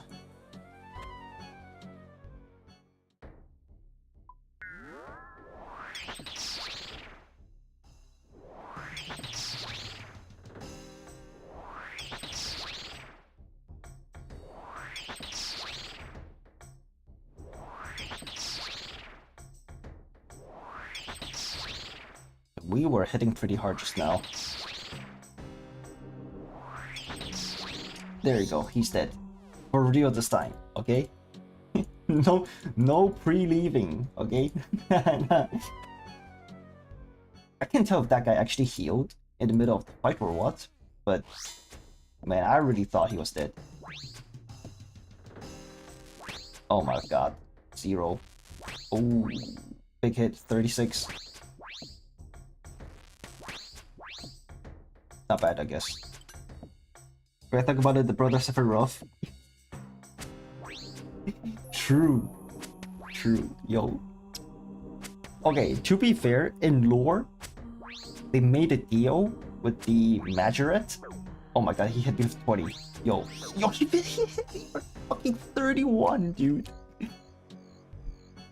Motherfucker. That hurts so much. Okay, in lore, they made a deal with like a powerful being. So they could be OP in life. In exchange, they had to be like fucking slaves in death. Okay, so they're paying their sentence, dude. Bro, I wish I could hit 31 just like that. Dude, what the fuck, man? That hurts so much. Yeah, like in life, they also had like superpowers. So like, Guthans, like the guy with the spear, and heal. He's basically like life stealing in real life, right? When he was alive. Then Varak, I think he's just hits through any defenses.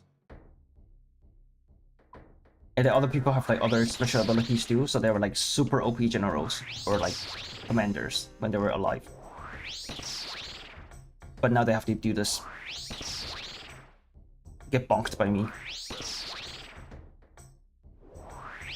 Not just me, by every fucking noob who starts playing the game and what.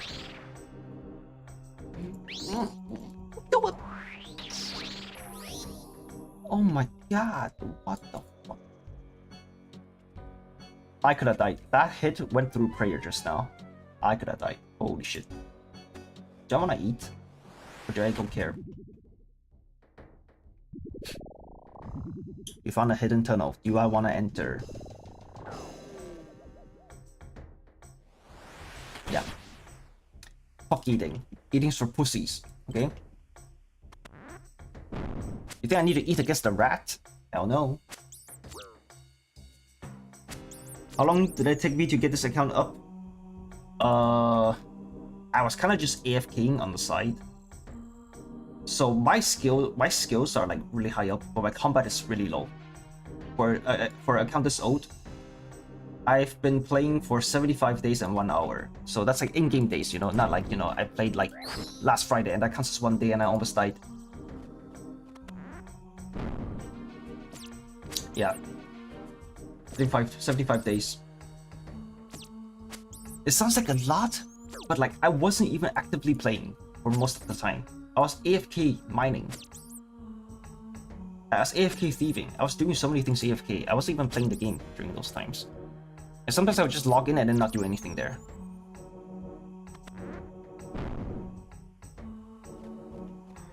So technically, I probably only have 70 days played. So I guess it's okay. For like someone who's not like super tryharding, I guess that's okay. But like, if you look at those like YouTubers who do I made a fresh account to do X challenge. Holy shit, their progress is like insanely fast, man. I forgot to drink. Please don't kill me. Like with those guys, I think if they had if they have 75 hours or 75 days, they probably have killed most of the bosses and finished like maybe 60+% of the combat achievements.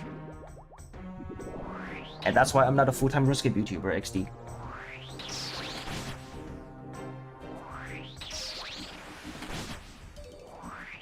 Yeah, and I was also like not super efficient with my time because a lot of times dude, this guy fucking blows as the final boss too. Because a lot of times you're supposed to do stuff passively, right? You're supposed to get passive hunter and farming XP. But I hated those skills, so I didn't do it. So I had a late start with these two skills too.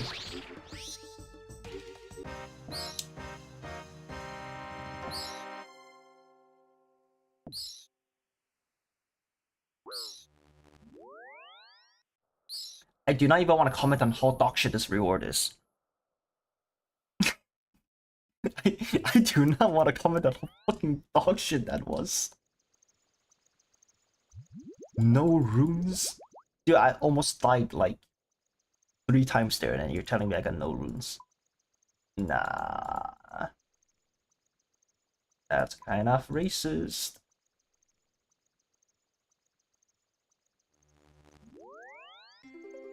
Yeah, that's a fucking unlucky drop for sure. That was so fucked up.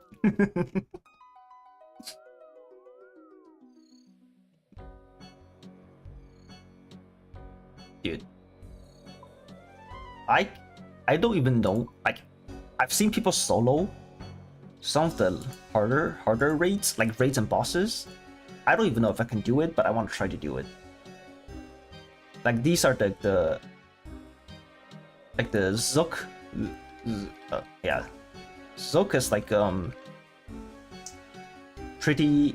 It's kind of OG. It's kind of like a classic single player boss encounter / challenge. Yeah, I've never done that before, so that's gonna be pretty hard. But these ones, let's see. Chambers. Wait, where's Tombs of a Masket? Where's Tombs? Yeah, Tombs of a Masket is absolutely insane. Okay. And then the Colosseum is also fucking cracked too. Colosseum. Where the fuck is Colosseum?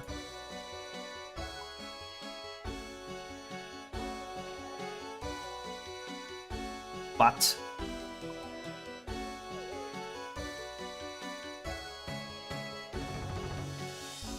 oh, Colosseum is not a raid. Okay, my bad. But like the raids are fucking insane. Like, because they're like waves of different bosses, and they're all like they all have their own mechanic.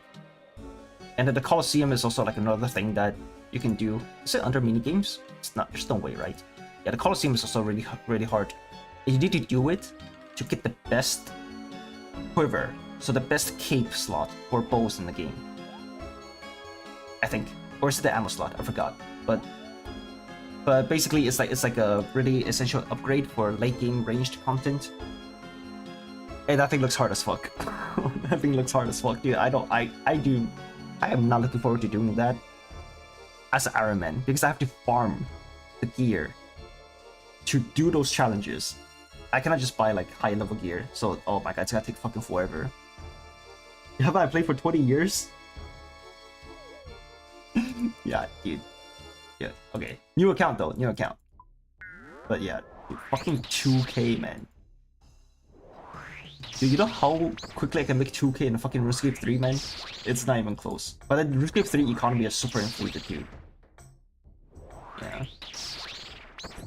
Dude, if you think about it, 2K gold is 7 teak planks. 7 teak planks is not even like 2000 construction XP. I got less than 2000 construction XP from that boss, from that chest. That is so sad. That is no. Okay, good. Okay, he almost fucking whacked me at negative HP. He almost erased me from the game. yeah, actually though. Actually though, dude, fucking Scurrius is a better moneymaker than fucking Barrows, man. Oi.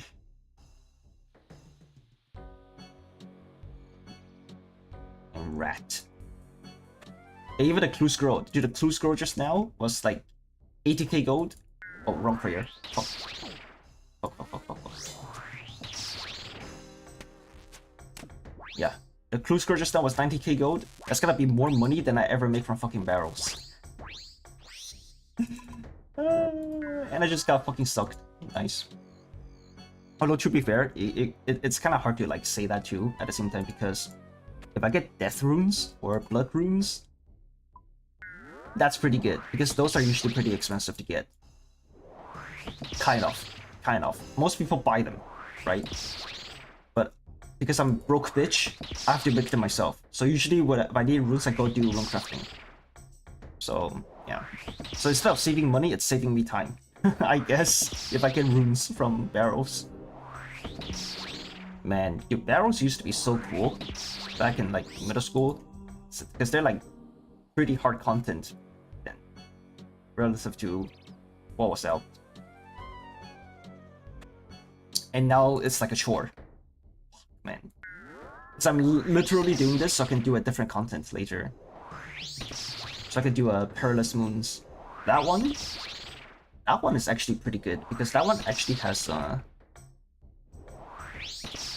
pretty good gold returns, because they drop a lot of trading ingredients, which indirectly converts to money.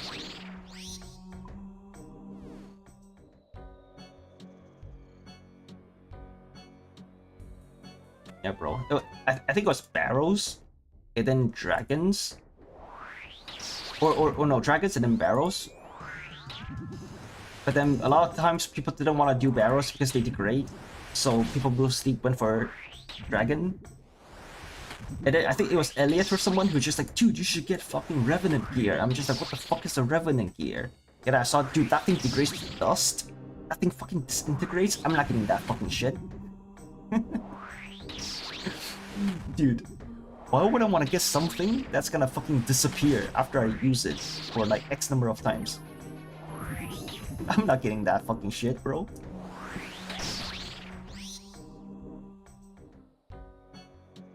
They look kind of cool though. The Revenant gear looks kind of cool, but yeah, the fact that they can degrade to dust is kind of fucked up.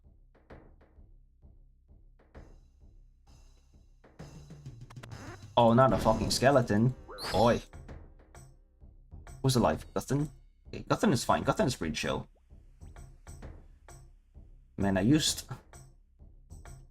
4 doses? I think I came in with a 3 dose, right? Oh my god, he stabbed my butthole. You go this way. Okay, yeah, go this way.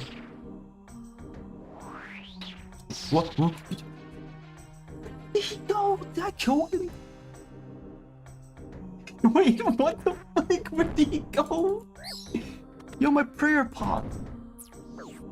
My prayer pot. Hello?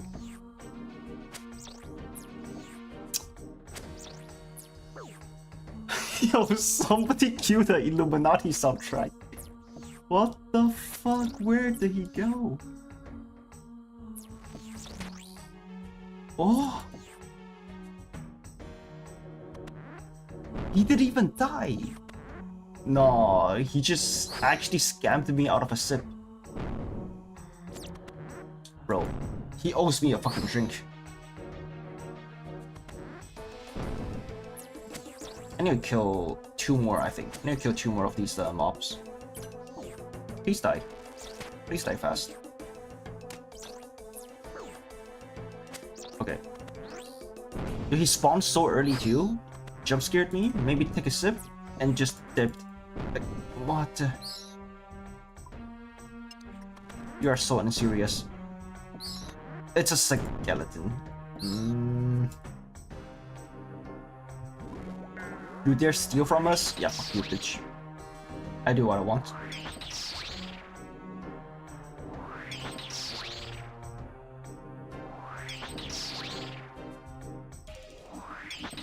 Four. I'm not drinking again.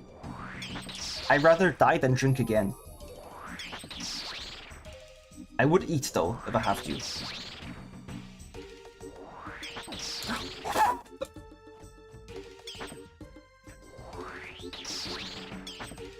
Hmm? What the fuck? What the fuck? Holy shit, yo, I got blood runes. Nice. Yay. Worth. What the fuck? Actually 1 HP, man. Oh, dude, I should have manned up and not eaten. I could have lived, I didn't eat. 'Cause he hit me for a 0 afterwards. Ah, that's a no boss moment. I'm gonna do something different. I'm gonna move this. I'm gonna I'll wear this. Not because I want the magic bonus, but because I don't want to have to go to this screen, right click, teleport. I just want to click this and teleport. I have space anyways, I can afford it. In my bank, in my bag. Okay, 8 more trips. 8 more trips.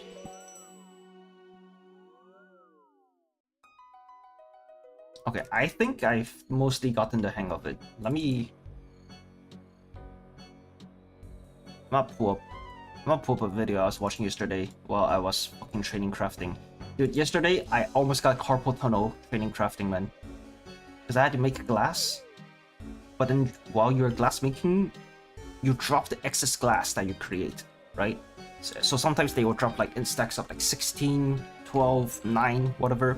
So I have to click on the fucking ground to get my fucking molten glass. And that was destroying my hand, man. That was actually destroying my hand. Okay, where was the video? It was a interview with a researcher, professor. Not professor. I think he just does like research in AI safety.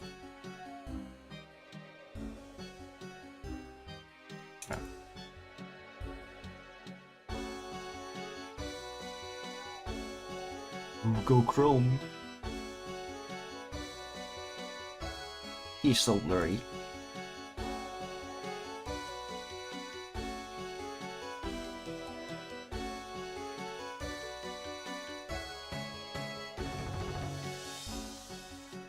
Let's do that.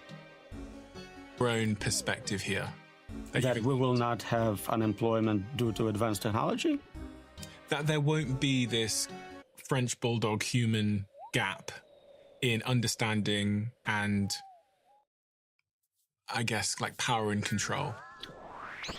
So some people think that we can enhance human minds either through combination with hardware, so something like Neuralink, or through genetic re-engineering to where we make smarter humans. Yeah. It may give us a little more intelligence. I don't think we're still competitive in biological form with silicon form. Okay, there. Silicon substrate is much more capable for intelligence. It's faster, it's more resilient, more energy efficient in many ways. Which is what computers are made out of versus the brain. Yeah.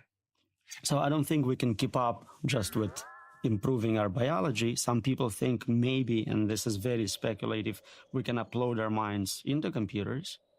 So scan your brain, connect comb of your brain, and have a simulation running on a computer. And This is some like serial experiments lane and technolize. Like future, man. That's crazy. you can speed it up, give it more capabilities. But to me, that feels like you no longer exist. We just created software by different means, and now you have AI based on biology and AI based on some other forms of training. You can have evolutionary algorithms. You can have many paths to reach AGI. But at the end, none of them are humans. I have another date here, which is 2030. What's your prediction for 2030? What will the world look like? 2030. So we probably 2030 is not even that far away. That's in 5 years. That's probably around the time I finish my PhD, bro. will have humanoid robots Humanoid with enough robots, okay. flexibility, dexterity to compete with humans in all domains, including plumbers. We can make artificial plumbers. Not the plumbers. Where Is that that felt like the last bro, that felt like a comment aimed towards the last interview this guy made. Because in the last interview, this guy interviewed like the godfather of AI. So the guy that co-designed AlexNet, which basically turned into YOLO. So it's like the license plate detector and all the object detector AI algorithms, AI models that people use these days were made by that guy. This guy. I watched this yesterday, and I guess I could play the intro again. The intro bit was pretty good. The intro bit was pretty good.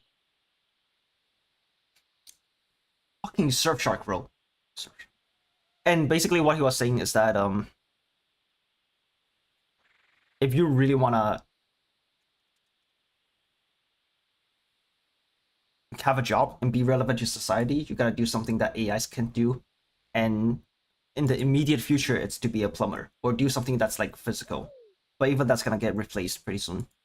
They call you the godfather of AI. So what would you be saying to people about their career prospects in a world of superintelligence? Trained to be a plumber. Really? Yeah. Okay, I'm gonna become a plumber. Jeffrey Hinton is the Nobel Prize winning pioneer whose groundbreaking work has shaped AI and the future of humanity.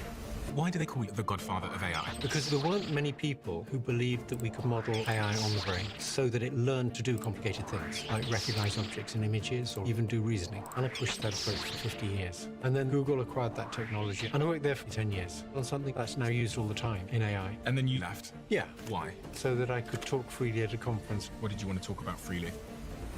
How dangerous AI could be. I realized that these things will one day get smarter than us, and we've never had to deal with that. And if you want to know what life's like when you're not the apex intelligence, ask a chicken. So there's risks that come from people misusing AI, and then there's risks from AI getting super smart and deciding it doesn't need us. Is that a real risk? Yes, it is, but they're not going to stop it because it's too good for too many things. What about regulations? They have some, but they're not designed to deal with most of the threats. Like the European regulations have a clause that say none of these apply to military uses of AI. Really? Yeah, it's crazy. One of your students left OpenAI. Yeah, he was probably the most important person behind the development of the early versions of ChatGPT. And I think he left because he had safety concerns. We should recognize that this stuff is an existential threat. And we have to face the possibility that unless we do something soon, we're near the end. So let's do the risks and what they end up doing in such a world. This has always blown my mind a little bit. Yeah. Dude, that guy, like this guy, what's his name, Jeffrey Hinton. Dude, his family tree is fucking whack, bro. Like, I think his great-great-great-grandfather. Oh, well, wait, where does it say? There you go.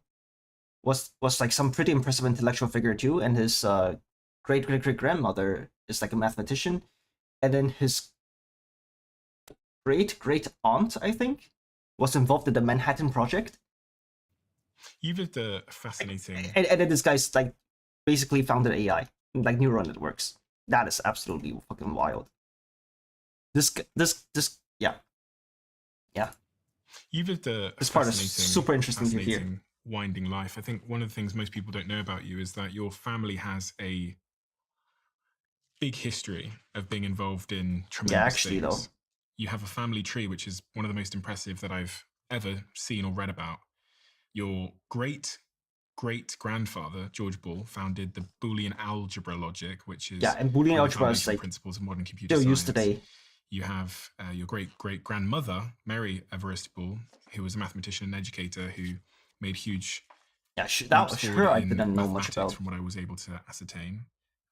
I mean, the list goes on and on and on. I mean, your great-great-uncle, George Everest, is what Mount Everest is named after. Is that correct? I think he's my great-great-great-uncle. His niece married George Bull. So Mary Bull was Mary Everest Bull. She was the niece of Everest. And your first cousin once removed, Joan Hinton, was involved in a nuclear physicist who worked on the Manhattan Project, which is the World War II development of the first nuclear bomb. Yeah, she was one of the 2 female physicists at Los Alamos. And then, after they dropped the bomb, she moved to China. Yeah, that part was very funny. She was very cross with them dropping the bomb. Did you move to China? Her family had a lot shit. of links with China. Her mother was friends with Chairman Mao. Quite weird. When you look back at your life, Jeffrey. Yeah, wild family tree. Bastion of human employment. So 2030, 5 years from now, humanoid robots, so many of the companies, the leading companies, including Tesla, are developing humanoid robots at light speed, and they're getting increasingly more effective. These humanoid robots will be able to move through physical space. Yeah, we get some runes. You know, some runes are good. Make an omelette, do anything humans can do, but obviously be connected to AI as well. So they can think, talk. Right, they're controlled by AI, they're always connected to the network, so they are already dominating in many ways. Our world will look remarkably different when humanoid robots are functional and effective. Because that's really when, you know, I start thinking, like... Bro, dude, like, I don't understand how people are comfortable giving control of their steering wheel to an AI, bro. Like, I work with fucking AIs. Some of the AIs out there are like the dumbest shit in the fucking world, okay? Like, I understand that, like, what we are concerned about, what they're concerned about here is like on a whole different scale, but like the fact that something this stupid can exist and can be deployed on embedded devices, and that people are fine. This is for me. Not for me. Fuck you, dude. And then people are fine with it. It's absolutely crazy.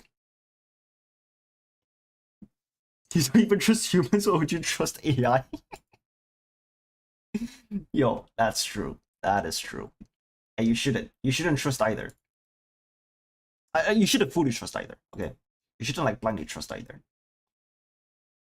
Yeah, and then yeah, I mean in LA they have like self-driving cars already, which is wild, which is completely wild.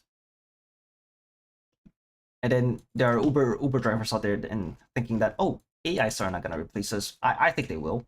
I think they will. I think eventually people are gonna have to deal with it because it's the regulators that are pushing out the fucking AI. So people like citizens, regular citizens, don't have any say over anything that's happening with the proliferation of AI, and it's gonna fucking blow, man. I'm actually thinking about doing AI safety as my research interest. It's either that or edge deployment for LLMs. It's one or the other. Edge deployment is more related for work, and AI safety is, I think, on one hand, it's better for society, and on the other hand, I think that's actually gonna be more relevant 5-10 years down the line, because I think then people are gonna try to step on the brakes, even though it's probably already too late.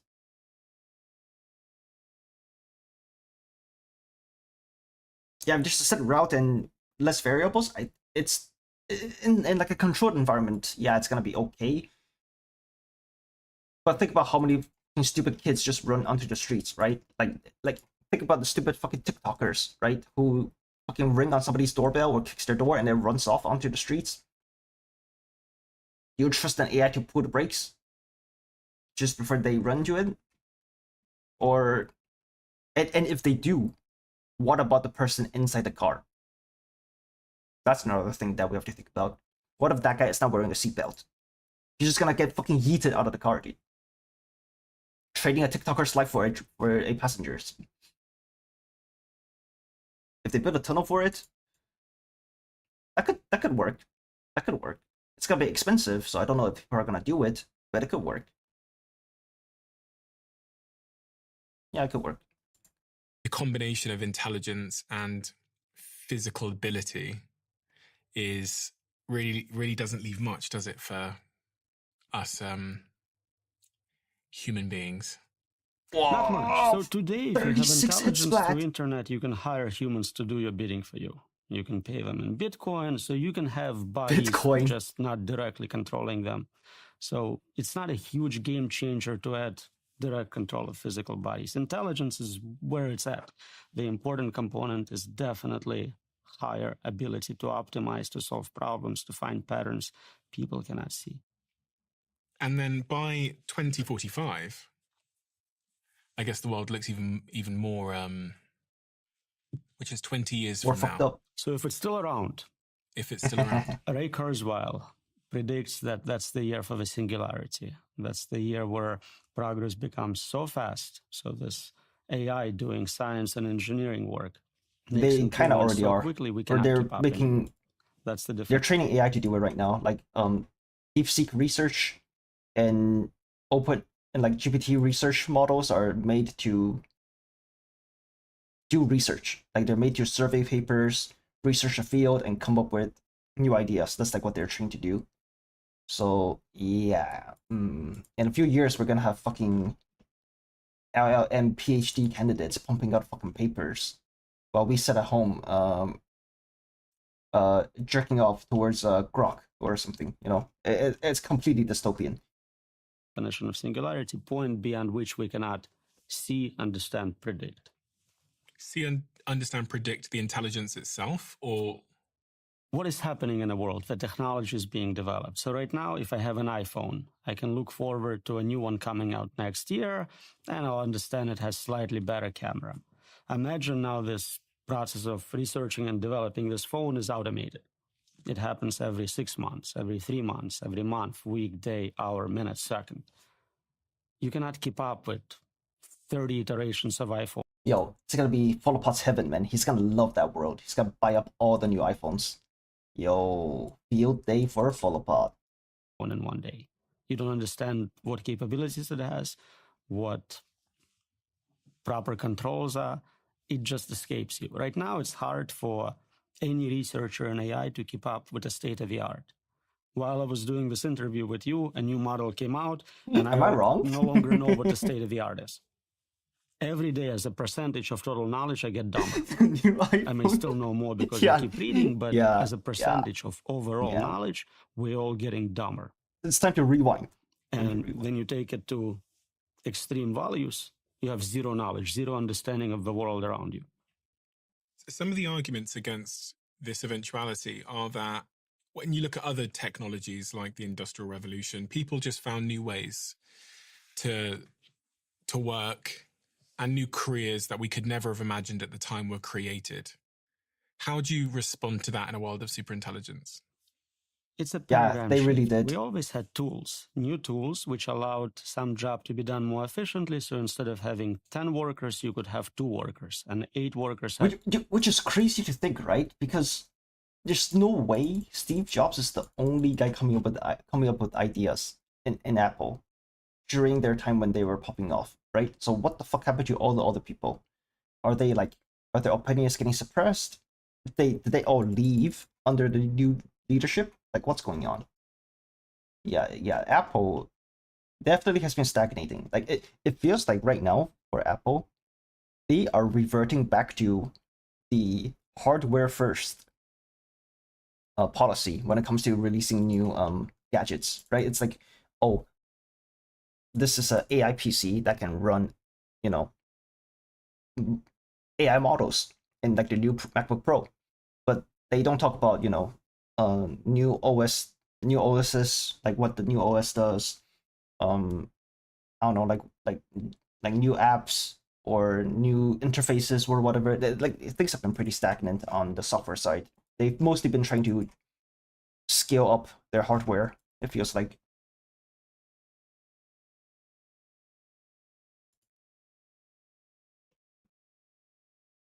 Do research centers for your old uni and you're researching pedagogical use for AI for public policy courses?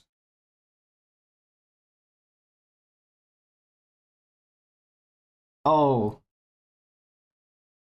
Yeah. Dude. Like when during the AI boom, like way back, right? Back in the CNN AI days, right? People were already pushing it for AI to be in the medical field. But dude, it's medicine and healthcare, right? It's related to like people's it's like a life and death situation, right? Rooms again. And let's be real. Unless the problem is super simple, and unless you are overfitting to your training data set, which means if you see like a new patient, there's a good chance that, you know, you make a wrong judgment call. Models can't really be expected to achieve things like 99% accuracy, right? Now, whether human doctors can do the same is a whole different story, but the fact that you are deploying things that are like, that have a pretty high margin of error to healthcare is super sus to me, man. It just feels super sus. But yeah, it is what it is. Yeah, the hardware is not that great either. Dude, this motherfucker heats up like a bitch whenever I'm like watching Twitch and playing Girls Frontline at the same time on my iPhone. Maybe it's a app issue. Maybe GFL 2 is just not optimized. Maybe that's why it's heating up. But yeah, this thing heats up pretty easily. To find a new job. And there was another job. Now you can supervise this worker, so do something cool. If you're creating a meta invention, you're inventing intelligence, you're inventing a worker, an agent, then you can apply that agent to the new job. There is not a job which cannot be automated. That never happened before. All the inventions we previously had were kind of a tool for doing something. So we invented fire, huge game changer. But that's it. It stops with fire. We invent a wheel. Same idea. Huge implications, but... Yeah, that's like another thing. Because right now, like, what people like Elon Musk and OpenAI and all those, like, fucking AI companies are pushing is AGI. Like, it's artificial general intelligence. So they can do anything, right? Whereas before, it's more like a narrow domain. It can only do something within that subset of problems. So... let's say self-driving cars replace Uber drivers. Uber drivers can go work at McDonald's, okay? That's an out. But now with AGI, they can drive your car, they can go cook your fucking burger, they can go clean your toilet, they can plumb for you if they have physical agents, like if you, you know, create a exoskeleton and like robotic like parts for them. They can read your child a fucking lullaby so you don't even need fucking babysitters. They can be your fucking midwife. They can fucking help your wife have kids too. What the fuck do we need people for? Right. So I think AGI is going too far. I think narrow domain agents are still fine. I think those are like acceptable. It's like having a car, right? A car is nice, right? Having a car is nice. But having a car that fucking takes care of your kid for you, that's going too far. And I say that because people fucking do that already, right? With fucking phones. They let their phone like babysit their kids most of the time by making them watch YouTube and shit. That's going too far. Also, I need to fucking... hey. Nah, I'll keep it this way. I'll keep it this way. Modern games are so asset optimization. They are way too big for that what they are. Dude, tell that to fucking Azure Lane with their fucking 80 GB game file size, okay? Fucking Azure Lane, bro.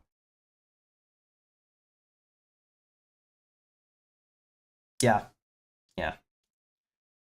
Even RuneScape on my phone, because you can play RuneScape on your phone now. They have a mobile client. Even RuneScape heats up the phone pretty hard. Like, again, I can't tell if it's a game issue or if it's a iPhone issue, but bro, look at the graphics, man. It's not fucking Wuthering Waves, okay? I'm not trying to run Wuthering Waves and Twitch at the same time. It's fucking old school RuneScape. Surely this thing's computing power is less, like the computing requirements is less than fucking Wuwa, right?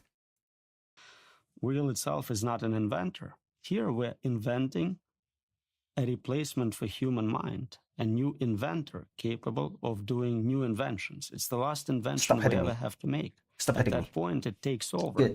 And the process of doing science, research, even ethics research, morals, all that is automated at that point. Do you sleep well at night? Really well. Do you? Even though you spent the last 15, 20 years of your life working on AI safety, and it's suddenly among us in a way that I don't think anyone could have predicted 5 years ago. When I say among us, I really mean that the amount of funding and talent that is now focused on reaching superintelligence faster has made it feel more inevitable and more soon than any of us could have possibly imagined. We as humans have this built-in bias about not thinking about really bad outcomes and things we cannot prevent. Denial. So let's talk about denial.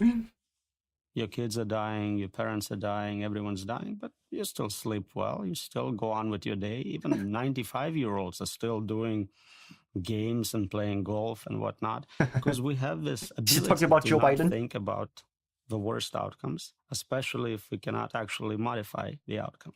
So that's the same infrastructure being used for we cannot affect it a lot of times. It's better to just not think about humanity level death-like event.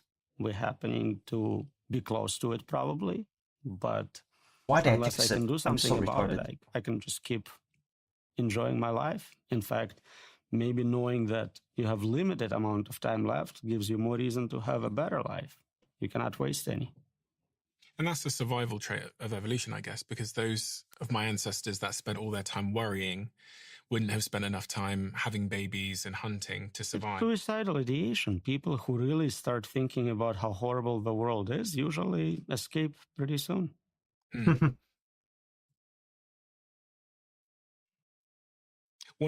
co-authored this paper analyzing the key arguments people make against the importance of AI safety.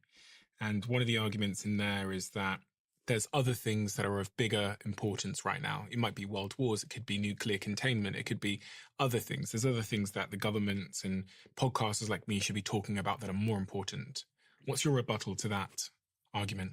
So superintelligence is a meta solution. If we get superintelligence right, it will help us with climate change, it will help us with wars, it can solve all the other existential risks.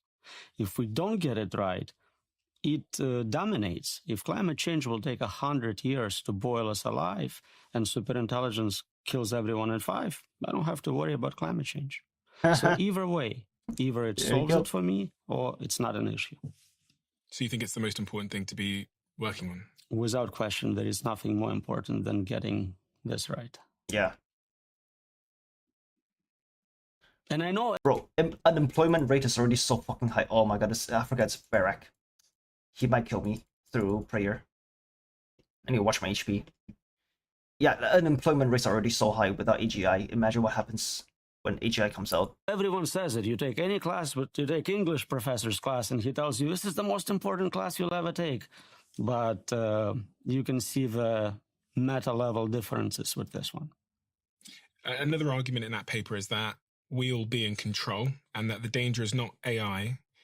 This particular argument asserts that AI is just a tool. Humans are the real actors that present danger, and we can always maintain control by simply turning it off. Can't we just pull the plug out? I see that every time we have a conversation on the show about AI, someone says, can't we just unplug it? Yeah, I get those comments on every podcast I make, and I always want to get in touch with a guy and say, this is brilliant. I never thought of it. We're going to write a paper together and get a Nobel Prize for it. This is let's do it. Because it's so silly. Can you turn off a virus? You have a computer virus, you don't like it. Turn it off. How about Bitcoin? Got him, dude. Fucking got him. Holy shit. Let's write a fucking paper together. It could be almost a year to find a decent job. Yeah, it's super fucked, man. Yeah, there are people who are graduating these days and then they cannot find a fucking job. And I heard apparently in the States, it's getting pretty fucked too for the people who are working, because now they are adopting the Asian overtime culture, right? So they are more there's more overtime going on in the tech industry now, which is wild, by the way. If you think about it, it's completely wild and antithetical to how NA work culture is. Forget fucking NA tech culture. It's NA work culture has no concept of overtime for the most part. It's like a fucking taboo almost. Turn off Bitcoin network. Go ahead, I'll wait. This is silly. Those are distributed systems. You cannot turn them off. And on top of it, they're smarter than you. They made multiple backups. They predicted what you're going to do. They will turn you off before you can turn them off. The idea that we will be in control applies only to pre-superintelligence levels, basically what we have today. Today, humans with AI tools are dangerous. They can be hackers, malevolent actors, absolutely. But the moment superintelligence becomes smarter, dominates, they're no longer the important part of that equation. It is the higher intelligence I'm concerned about, not the human who may add additional malevolent payload, but at the end still doesn't control it. It is tempting to follow the next argument that I saw in that paper, which basically says, listen, this is inevitable. So there's no point fighting against it because there's really no hope here. So we should probably give up even trying and be faithful that it will work itself out. Just pray. Because everything you said sounds really inevitable. Just gamba. And with China working on it, I'm sure Putin's got some secret division. I'm sure Iran are doing some bits and pieces. Every European country's trying to get ahead of AI. The United States is leading the way. So it's inevitable. So we probably should just have faith and pray. Well, praying is always good, but incentives matter. If you are looking at what drives these people. So yes, money is important. So there is a lot of money in that space. And so everyone's trying to be there and develop this technology. But if they truly understand the argument, they understand that you will be dead. No amount of money will be useful to you. Then incentives switch. They would want to not be dead. A lot of them are young people, rich people. They have their whole lives ahead of them. I think they would be better off not building advanced superintelligence, concentrating on narrow AI tools for solving specific problems. Okay, my company cures breast cancer. That's all. We make billions of dollars. Everyone's happy. Everyone benefits. It's a win. We are still in control today. It's not over until it's over. We can decide not to build general superintelligences. Yep. I mean, the United States might be able to conjure up enough enthusiasm for that. But I don't know about that, actually. Dude, I don't know about that. You really think fucking the OpenAI is gonna step on the brakes?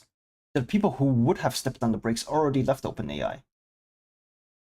And if you think OpenAI is not gonna step on the brakes, do you think Google, Amazon, Twitter, those places are gonna step on the brakes? And that's not to mention all the fucking governmental pressure that's gonna, that, like, you know, not just Trump, right? I'm just saying Trump because he's like a figurehead, but and he's super anti-China. But you think the government's not gonna tell them to fucking develop AI so that they can develop, you know, efficient military payloads to fuck with China, or at least be on par with China? It's fucked, man. Yeah, imagine. You think China's gonna give a fuck? You think Russia's gonna give a fuck? You think North Korea cares? I actually don't know if North Korea has their own, like, Kim Jong-un bot or something, but probably not. I'm gonna guess no. But, like, imagine if they had that kind of power, computing power. You think they would stop? I don't. I would bet my fucking RuneScape account they wouldn't. Okay? That's how sure I am. General superintelligence is then China are going to have the big advantage, right? So right now, at those levels, whoever has more advanced AI has more advanced military. No question. We see it with existing conflicts. But the moment you switch to superintelligence, uncontrolled superintelligence, it doesn't matter who builds it, us or them. And if they understand this argument, they also would not build it. It's a mutually assured destruction on both ends.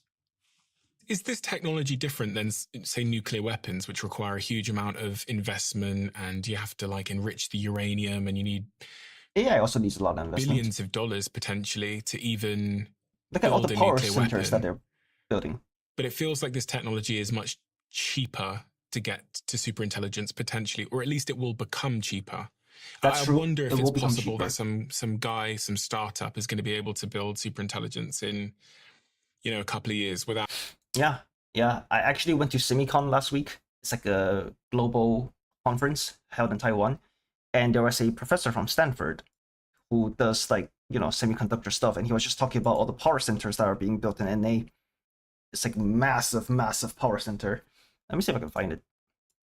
Actually, I cannot because fucking Google doesn't work when I'm using my VPN. You did not see the hentai tabs. Yeah, I cannot.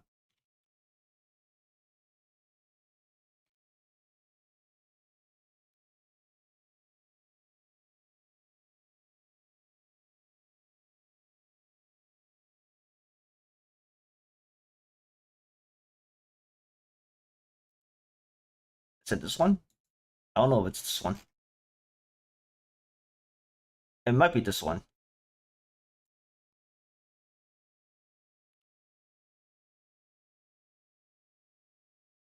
It might be not power center. Power plants? Power plants might be the keyword. I hate Bing so much, man.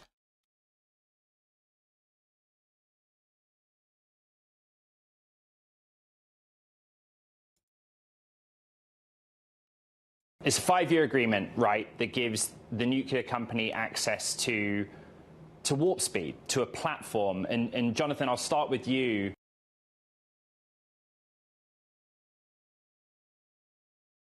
I can't find it, but I can find it right now. But they are building stuff like right now. Can I find it in images? I would recognize the image if I saw it in the PPT. Yeah, okay, it's this. It looks like these. It actually looks like this. Yeah, they are building fucking power plants right now, bro. To further juice up the fucking AI training speed. And then once it gets to like a tipping point, the AI is gonna be able to like feedback into itself. It's gonna be able to deploy multiple copies of itself and share their weights and share their updates. So that means it's you know how like in Naruto, like after Naruto Shippuden, after like fucking 3 million episodes, they finally figured out that they can use Shadow Clone Jutsu and multiply their rate of learning. That is exactly what AI is gonna do. And think about how much fucking Naruto powered up, okay? He became fucking Thanos. Okay? A fucking idiot like him can become Thanos. Think about what an AGI can do. It's completely cooked. It is so fucking doomed. Billions of dollars of compute or electricity power. That's a great point. So every year it becomes cheaper and cheaper to train sufficiently large model. If today it would take $1 trillion to build superintelligence, next year it could be 100 billion and so on. At some point, a guy in a laptop could do it.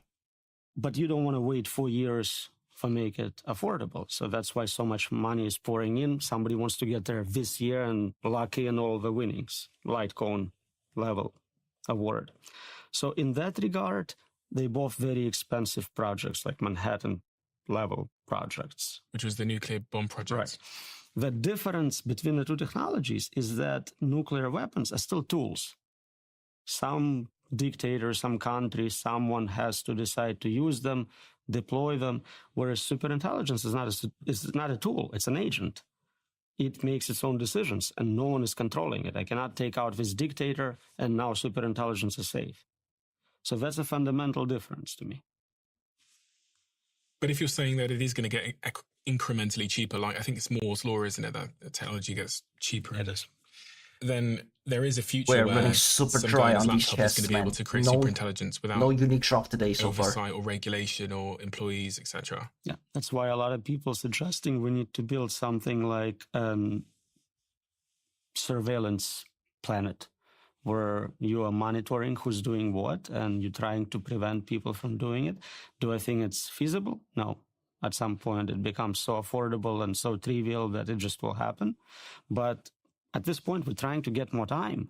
We don't want it to happen in 5 years. We want it to happen in 50 years. I mean, that's not very hopeful. So Depends on how old you are. Depends on how old you are.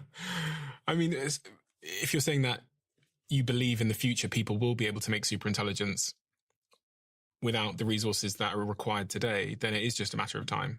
Yeah, but so will be true for many other technologies. We're getting much better in synthetic biology, where today someone with a bachelor's degree in biology can probably create a new virus. This will also become cheaper, other technologies like that. So we are approaching a point where it's very difficult to make sure no technological breakthrough is the last one. So essentially, in many directions. We have this pattern of making it easier in terms of resources, in terms of intelligence. Yeah, actually, though, actually, COVID moment. If you look at, I don't know, 500 years ago, the worst dictator with all the resources could kill a couple million people. He couldn't destroy the world. Now we know nuclear weapons, we can blow up the whole planet multiple times over. That's synthetic biology, we saw with COVID, you can very easily create a combination virus which impacts billions of people. And all you those brought it things up. becoming easier to do. You said the C word. In the near term, you talk about extinction being a real risk, human extinction being a real risk. Of all the pathways to human extinction that you think are most likely, what is the leading pathway? Because I know you talk about there being some issue pre-deployment of these AI tools, like, you know, someone makes a mistake when they're designing a model, or other issues post-deployment. When I say post-deployment, I mean once a ChatGPT or something, an agent's released into the world and someone hacking into it and changing it and reprogramming it to be malicious. Of all these potential paths to human extinction, which one do you think is the highest probability? So I can only talk about the ones I can predict myself. So I can predict even before we get to superintelligence, someone will create a very advanced biological tool, create a novel virus, and that virus gets everyone or most everyone. I can envision it. I can understand the pathway. I can say that. So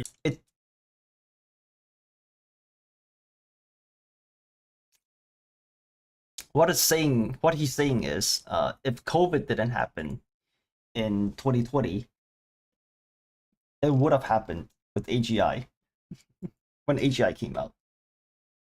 So COVID was inevitable. Oh my God. Just to zoom in on that then, that would be using an AI to make a virus and then releasing it. Yeah. And would that be intentional or? There is a lot of psychopaths, a lot of terrorists, a lot of doomsday cults. We've seen historically, again, they try to kill as many people as they can. They usually fail. They kill hundreds of thousands. But if they get technology to kill millions or billions, they would do that gladly. Fucking weirdos, man. The point I'm trying to emphasize is that it doesn't matter what I can come up with. I am not a malevolent actor you're trying to defeat here. It's the superintelligence which can come up with completely novel ways of doing it. Again, you brought up example of your dog. Your dog cannot understand all the ways you can take it out. Holy shit. Maybe think you'll bite it to death or something, but that's all. Whereas you have infinite supply of resources. So if I asked your dog exactly how you're going to take it out, it would not give you a meaningful answer. It can talk about biting. And this is what we know. We know viruses. We experienced viruses. We can talk about them. But what an AI system capable of doing novel physics research can come up with is beyond me. One of the things that I think most people don't understand is how little we understand about how these AIs are actually working. Because one would assume, you know, with computers, we kind of understand how a computer works. We know that it's doing this and then this, and it's running on code. But from reading your work, you describe it as being a black box. We actually, so in the context of something like ChatGPT, we actually don't know how GPT works we know, at all. You're telling me not just GPT. We actually don't know how LLMs work at all. Even vision models like YOLO and Alex did and whatnot, like it is still a major field of research to decipher what each layer in the neural network actually encodes, like what kind of information they actually encode and what they actually learn on each neuron. It's something that's like an active research area. So we have no idea how fucking AIs work, man. Yeah, dude. Honestly, if you fast forward time to 500 years into the future and we're doing a history lesson about the advent of AI, like, I would not be surprised if people come up with a theory that some fucking aliens just came down from fucking Mars and gave us a box that has AI in it, and that's how we got the AI tech. Because we have no idea how the fuck that thing is working beneath the hood. That the people that have built that tool don't actually know what's going on inside there. That's exactly right. So even people making those systems have to run experiments on their product to learn what it's capable of. See? So they train it by giving it all of data, let's say all of internet text. They run it on a lot of computers to learn patterns in that text. And then they start experimenting with that model. Oh, do you speak French? Oh, can you do mathematics? Oh, are you lying to me now? And so maybe it takes a year to train it and then 6 months to get some fundamentals about what That's it's shady as capable fuck, of. bro. It is shady as fuck. Some safety overhead. But we still discover new capabilities in old models. If you ask the question in a different way, it becomes smarter. So it's no longer engineering, how it was the first 50 years, where someone was a knowledge engineer programming an expert system AI to do specific things. It's a science. We are creating this artifact, growing it. It's like an alien plant. And then we study it to see what it's doing. And just like with plants, we don't have 100% accurate knowledge of biology. We don't have full knowledge here. We can. Okay, I'll pause a little bit and say this is honestly a good drop. A lot of blood runes, a lot of death runes. No armor, but fuck it. We know some patterns. We know, okay, if we add more compute, it gets smarter most of the time. But nobody can tell you precisely what the outcome is going to be given a set of inputs. I've watched so many entrepreneurs treat sales like a performance problem when it's often down to visibility. Because when you can't see what's happening in your pipeline, what stage each conversation is at, what's stalled, what's moving, you can't improve anything. It's better and you than can't 2K. close the deal. Our sponsor, Pipedrive, is the number one CRM tool if you look at the grand exchange price, it's businesses. 60K. Not just a contact list, more but than an actual 2K. system that shows your entire sales process, Holy fuck. end to end, everything that's live, what's lagging, and the steps you need to take next. All of your teams can move smarter and faster. Teams using Pipedrive are on average closing 3 times more deals than those that aren't. It's the first CRM made by salespeople for salespeople that over 100,000 companies around the world rely on, including my team, who absolutely love it. Give Pipedrive a try today by visiting pipedrive.com/CEO. And you can get up and running in a couple of minutes with no payment needed. And if you use this link, you'll get a 30-day free trial. What do you make of OpenAI and Sam Altman and what they're doing? Fuck that guy. And obviously you're aware that one of the co-founders, was it Ilya, Jack? It is. Ilya, yeah. Ilya left and he started a new company called Superintelligent Safety. Because AI safety wasn't challenging enough, he decided to just jump right to the hard problem. As an onlooker, when you see that people are leaving OpenAI to start super intelligent safety companies, what was your read on that situation? Fucking sus. A lot of people who worked with Sam said that maybe he's not the most direct person in terms of being honest with them, and they had concerns about his views on safety. Yeah, fuck that guy. That's part of it. So they wanted more control, they wanted more concentration on safety. But also it seems that anyone who leaves that company and starts a new one gets a $20 billion valuation just for having it started. You don't have a product, you don't have customers, but if you want to make many billions of dollars, just do that. So it seems like a very rational thing to do for anyone who can. So I'm not surprised that there is a lot of attrition. Meeting him in person, he's super nice, very smart, absolutely perfect public interface. You see him testify in the Senate, he says the right thing to the senators. You see him talk to the investors, they get the right message. Dude, doesn't that just reek of the villain superhero in Watchmen? What's his name?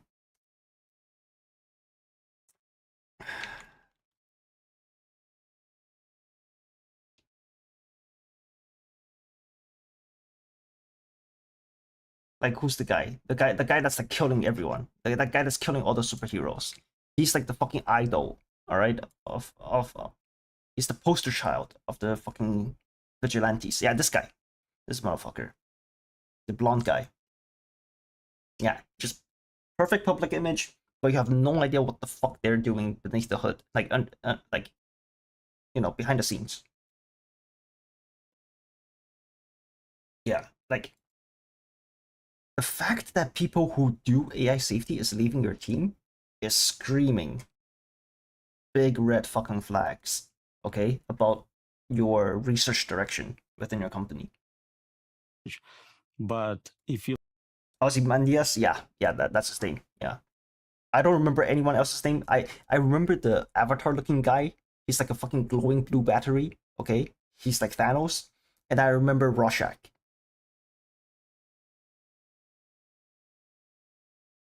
And the comedian. The comedian dies first, right? Yeah, that's all I remember. Oh, Dr. Manhattan, right. Yeah, fitting name, honestly, fitting name. You look at what people who know him personally are saying, it's probably not the right person to be it's this guy. Controlling a project of that impact. Oh, Torak is okay, actually. Torak is okay. He puts safety second. Yep. Second to winning this race to superintelligence, being the guy who created God and controlling light cone of the universe, he's worse. Do you suspect that's what he's driven by, is by the legacy of being an impactful person that did a remarkable thing versus the consequence that might have for society? Because it's interesting that his other startup is WorldCoin, which is basically a platform to create universal basic income, i.e. a platform to give us income in a world where people don't have jobs anymore. So on one hand, you're creating an AI company, and on the other hand, you're creating a company that is preparing for people not to have employment. It also has other properties. It keeps track of everyone's biometrics. It keeps you in charge of the world's economy, world's wealth. They are retaining a large portion of world coins. So I think it's kind of very reasonable part to integrate with world dominance. If you have a super intelligent system and you control money, you're doing well. Mm. Why would someone want world dominance? People have because they're fucking weird, man. People have weird fetishes, bro. Different levels of ambition. Then you are a very young person with billions of dollars, fame. You start looking for more ambitious projects. Some people want to go to Mars. Others want to control light cone of the universe. I wonder who that is. What did you say? Litecoin of the universe? Light cone. So every part of the universe light can reach from this point, meaning anything accessible you want to grab and bring into your control. Do you think Sam Altman wants to control every part of the universe? I suspect he might, yes. It doesn't mean he doesn't want a side effect of it being a very beneficial technology which makes all the humans happy. Happy humans are good for control.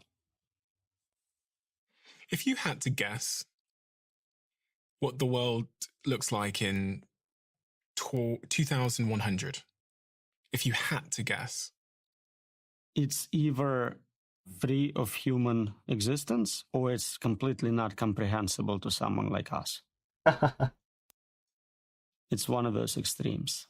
So there's either no humans. It's basically the world is destroyed, or it's so different that I cannot envision those predictions. What can be done to turn this ship to a more certain positive outcome at this point? Is there still things that we can do, or is it too late? So I believe in personal self-interest. If people realize that doing this thing is really bad for them personally, they will not do it. So our job is to convince everyone with any power in this space, creating this technology, working for those companies, they are doing something very bad for them. Not just forget our 8 billion people you're experimenting on with no permission, no consent. You Holy shit, I feel called out. will not be happy with the outcome. If we can get everyone to understand that's the default, and it's not just me saying it, you had Jeff Hinton on, Nobel Prize winner, founder of the whole machine learning space. So he did watch the interview. He says the same thing. Benji, dozens of others, top scholars. We had a statement about dangers of AI signed by thousands of scholars, computer scientists.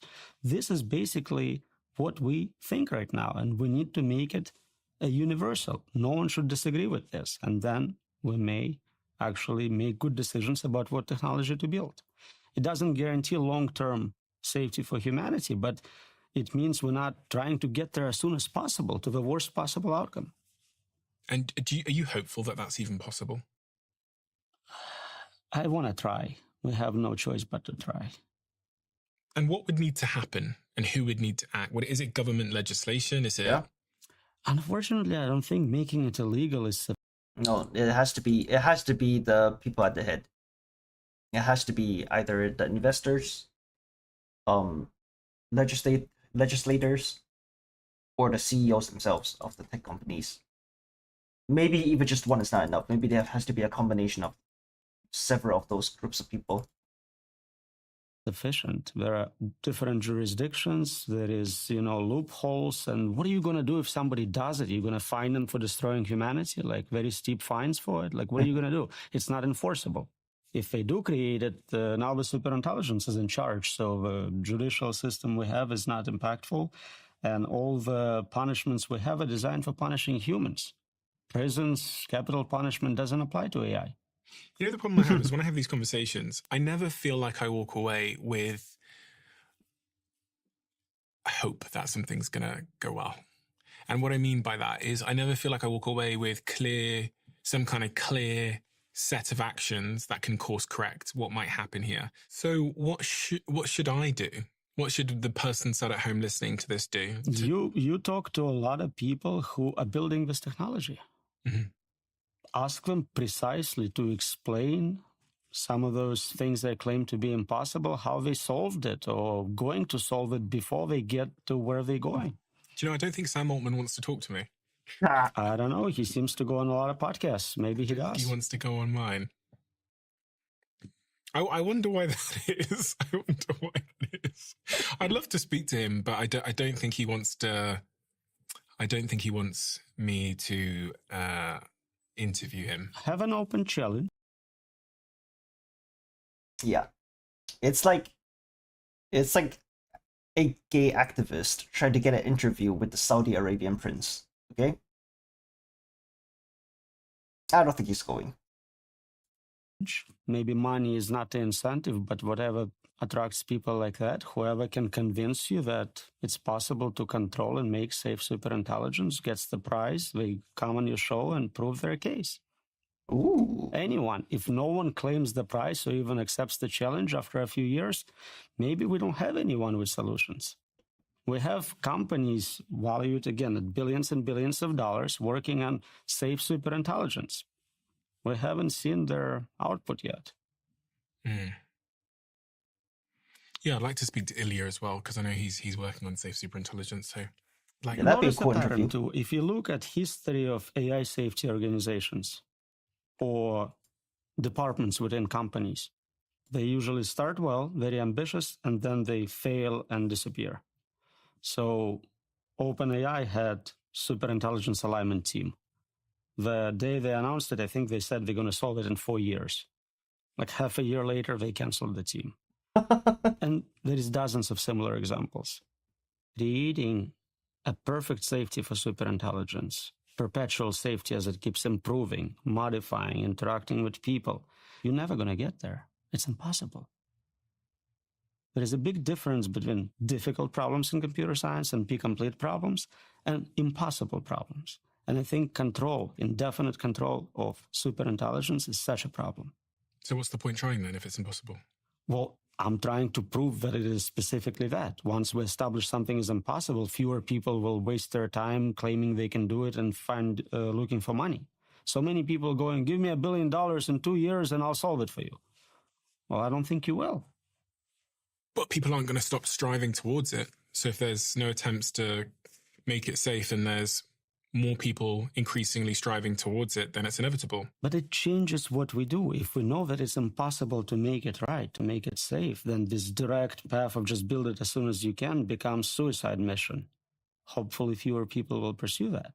They may go in other directions. Like, again, I'm a scientist, I'm an engineer. I love AI. I love technology. I use it all the time.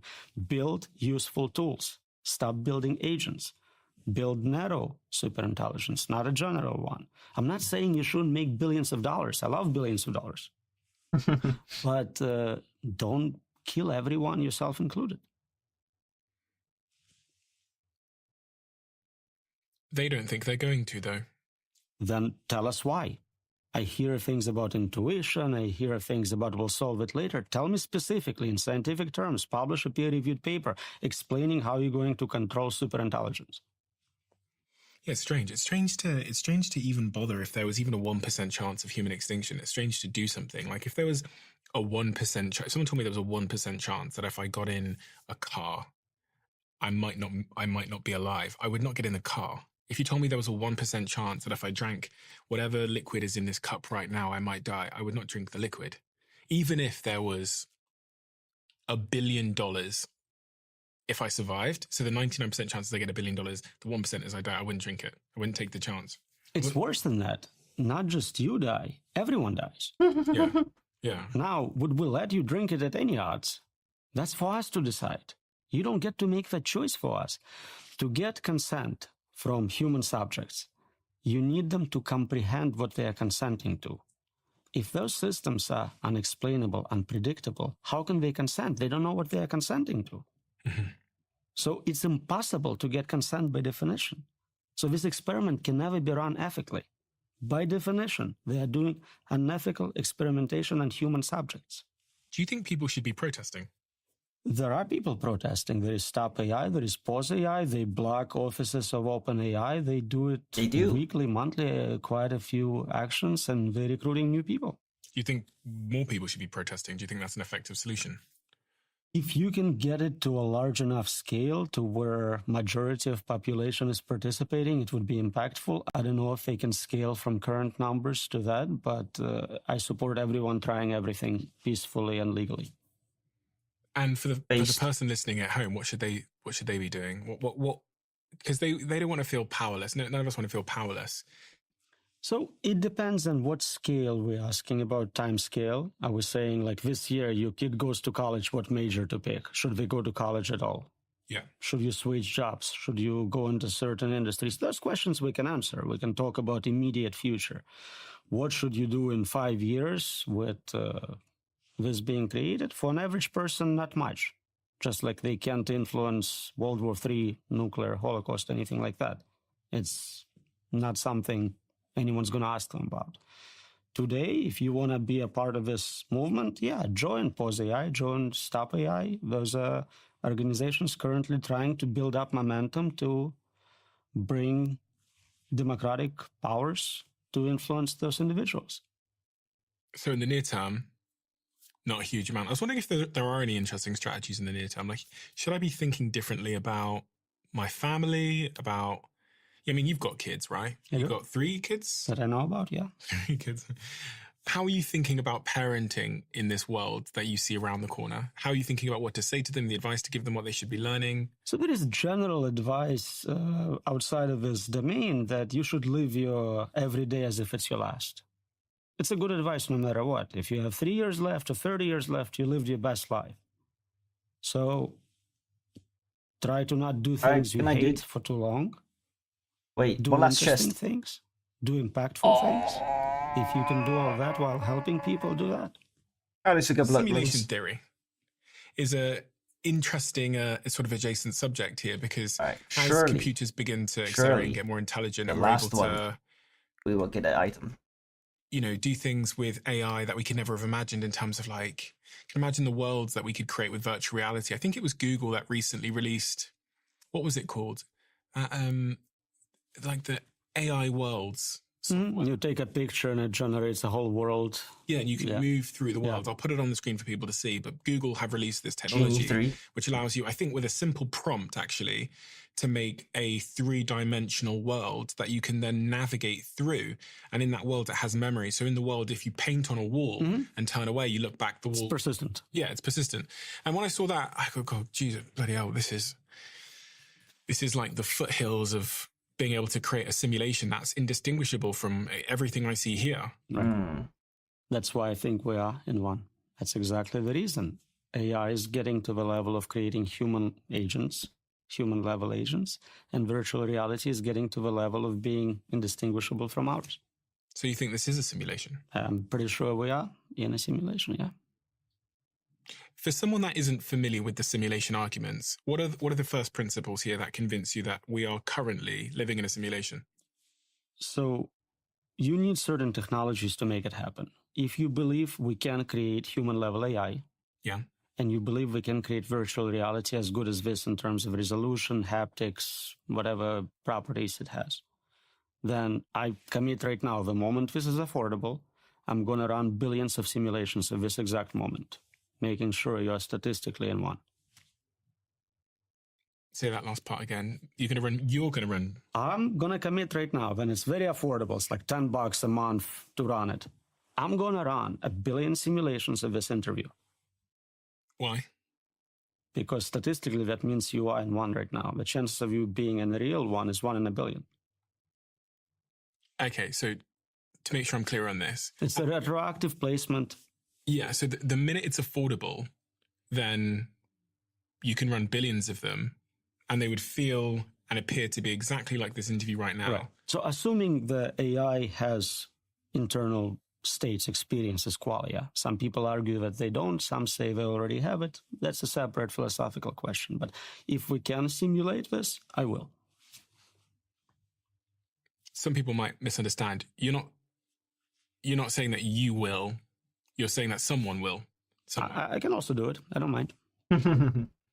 Okay. Of course, others will do it before I get there. If I'm getting it for $10, somebody got it for $1,000. That's not the point.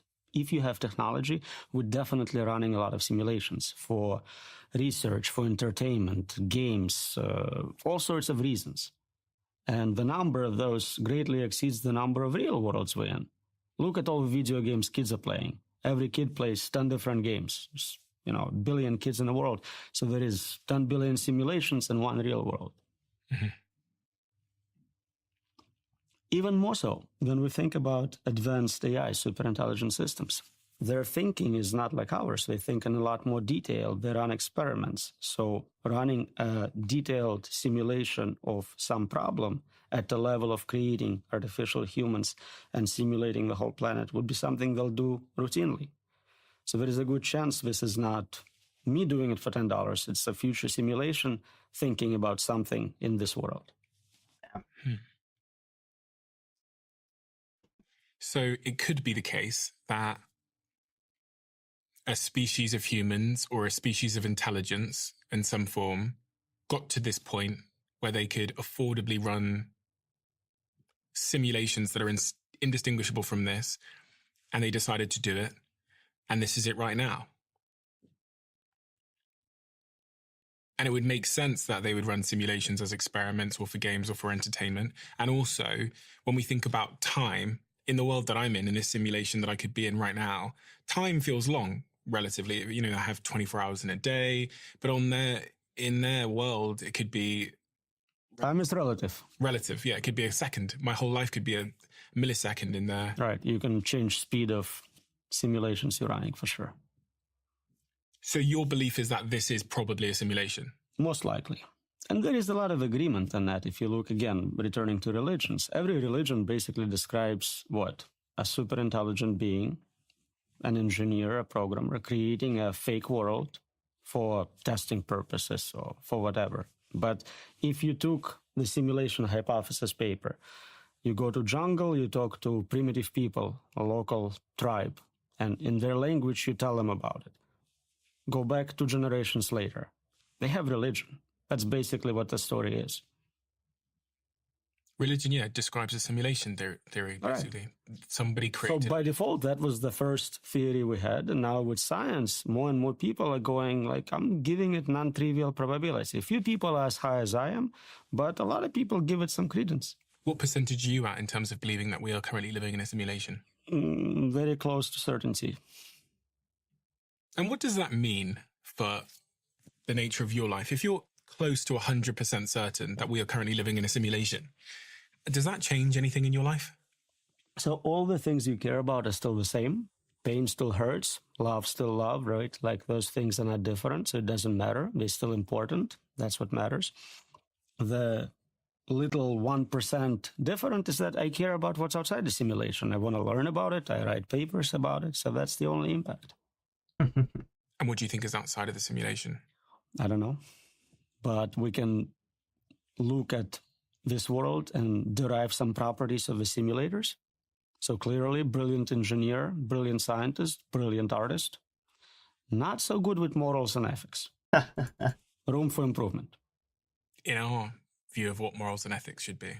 Well, we know there is suffering in the world. So unless you think it's ethical to torture children, then I'm questioning your approach. But in terms of incentives, to create a positive incentive, you probably also need to create negative incentives. Suffering seems to be one of the negatives and incentives built into our design to stop me doing things I shouldn't do. So like put my hand in a fire, it's going to hurt. But it's all about levels of suffering, right? So unpleasant stimuli, negative feedback doesn't have to be at like negative infinity hell levels. You don't want to burn alive and feel it. You want to be like, oh, this is uncomfortable, I'm going to stop. It's interesting because we assume that they don't have great morals and ethics, but we... All right, so we green-lighted Barrows today. But at what cost? Well, the cost is a lot of time and a lot of prayer potions. Holy. But we did get a lot of runes out of it. I don't know so much about money, but we did get 400 blood runes and about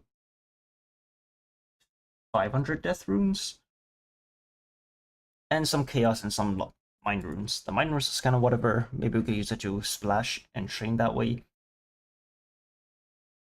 The chaos is also whatever. We can use it for blitz, but then eventually it's gonna get outscaled.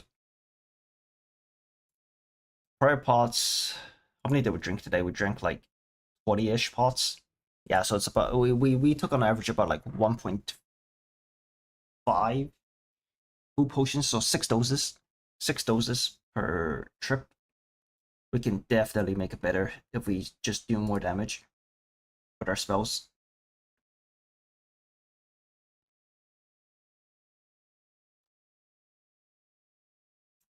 Alright, we'll do one more. We'll do one more. It feels kind of off to end the day without getting any uniques, you know? One last Gamba. Oh, my law runes. Wait, what? No, we're good. We're good. We take animals and cook them and eat them for dinner, and we also conduct experiments on mice and rats. But to get university approval to conduct an experiment, you submit a proposal, and there is a panel of ethicists who would say, you can't experiment on humans, you can't burn babies, you can't eat animals alive. All those things would be banned. In most parts of the world. Where they have ethical boards. Yeah. Some places don't bother with it, so they have easier approval process.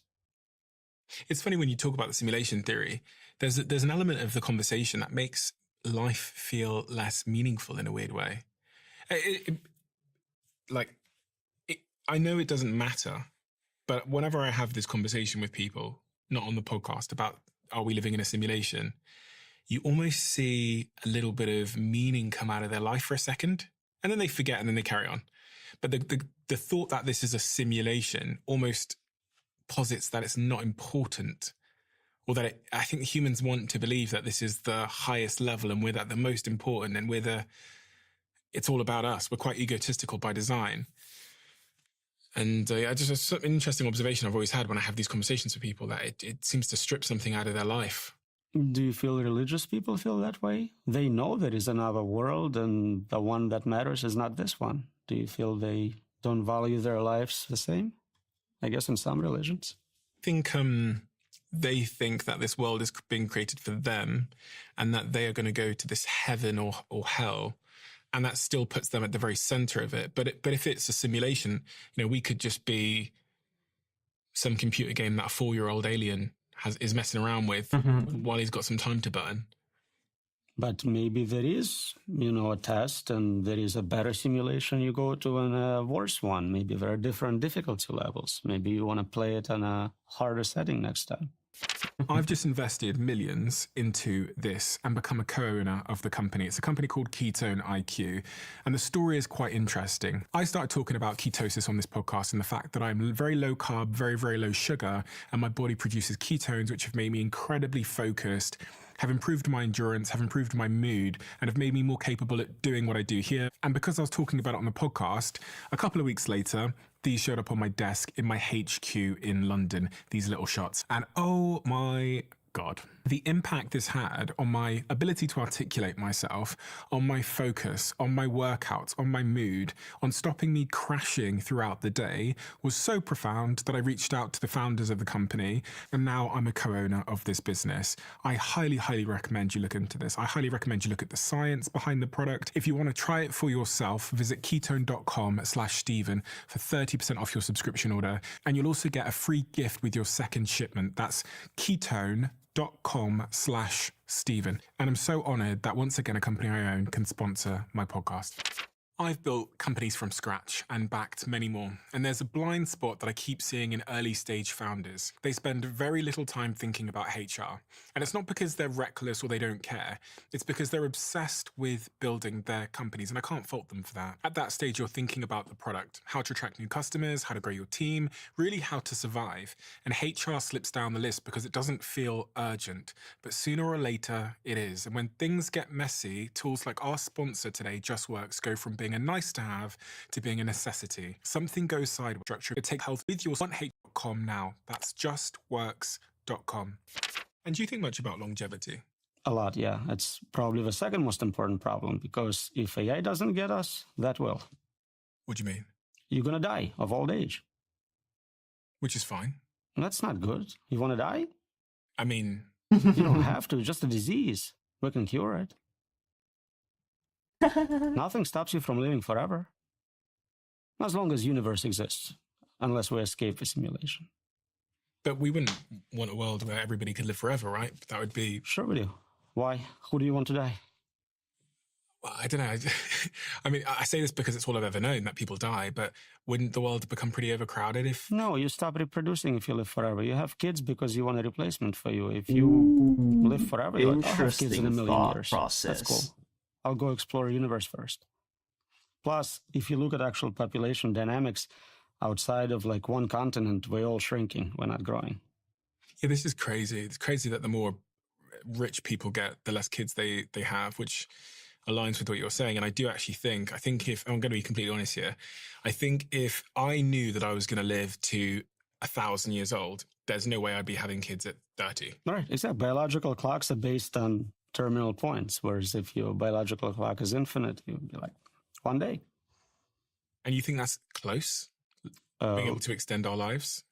It's one breakthrough away. I think somewhere in our genome, we have this rejuvenation loop, and it's set to basically give us at most 120. I think we can reset it to something bigger. AI is probably going to accelerate that. That's one very important application area. Yes, absolutely. So maybe Brian Johnson's right when he says, don't die now. He keeps saying to me, he's like, don't die now. Don't die ever. Because he's saying, like, don't die before we get to the technology. Right. Longevity, escape velocity. You want to live long enough to live forever. If at some point every year of your existence, add 2 years to your existence through medical breakthroughs, then you live forever. You just have to make it to that point of longevity, escape velocity. It's a good piece too. It's a good one. Oh shit. Yo.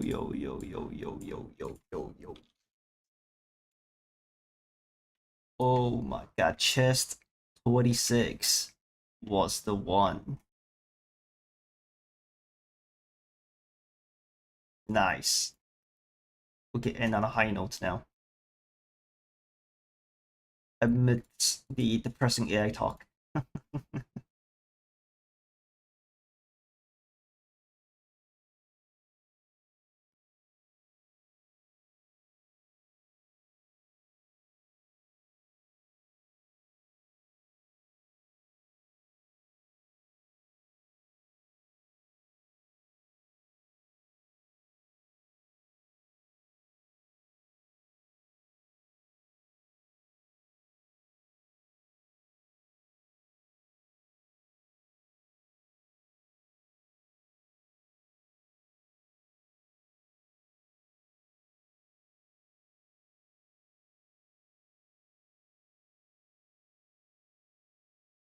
Nice. I'm so glad that this was not a duplicate weapon triangle, you know? So it's a ranged piece and not a melee piece. If it was a melee piece, I would have wanted it to be barracks. Otherwise, I wanted the ARMs, right? So this was a good drop. Holy shit, man. Let's go.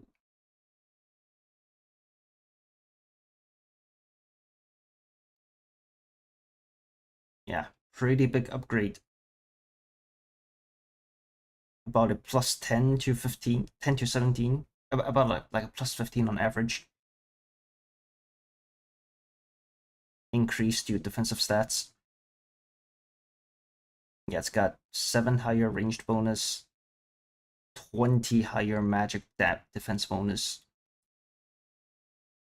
5 higher crush defense,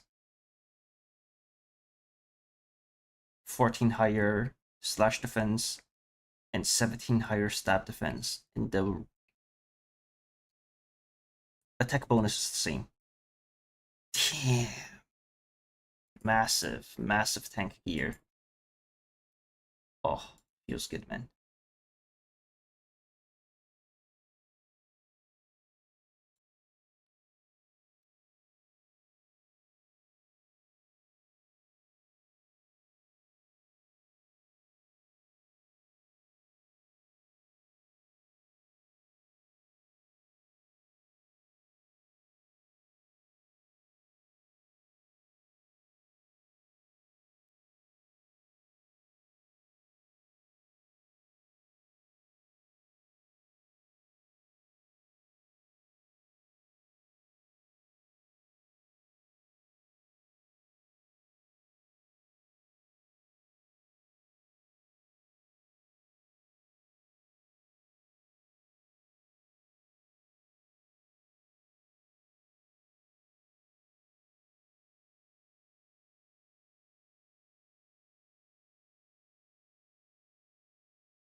Oh, 900k. Let's go, dude. All right. What do I want to do here?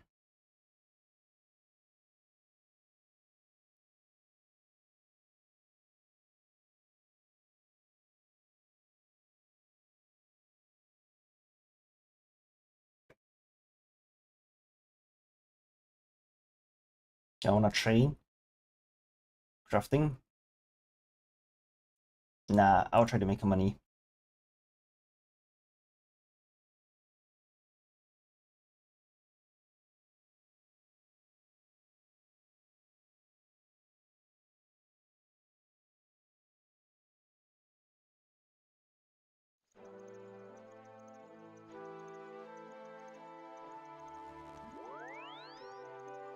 Oh, I forgot my rogue outfit.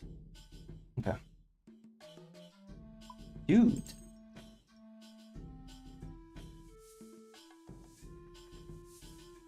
Three pieces unlocked. Oh, that feels so nice. Granted, we only got one piece today. After doing 23 chests. But hey, that's still pretty good, I think. Better than nothing, that's for sure. I need to make some money. And I think I want to train... Either I want to go all the way with crafting, or I want to train my... What's that thing called? My construction next. It's either gonna be crafting, construction, or Slayer next.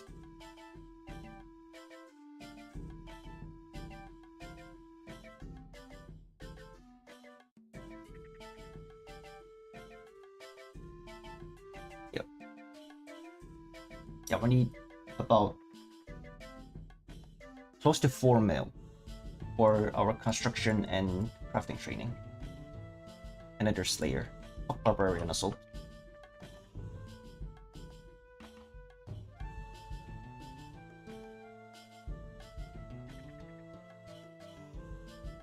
Ooh, I just realized. No elite clue drop today. When I was doing Barrows, like the 3 chest-ish that I did off stream, I got 2 elite clue scroll rows. So yeah, I got really lucky there. Not so lucky today with the clues. Oh well. Let me see if the bug is fixed.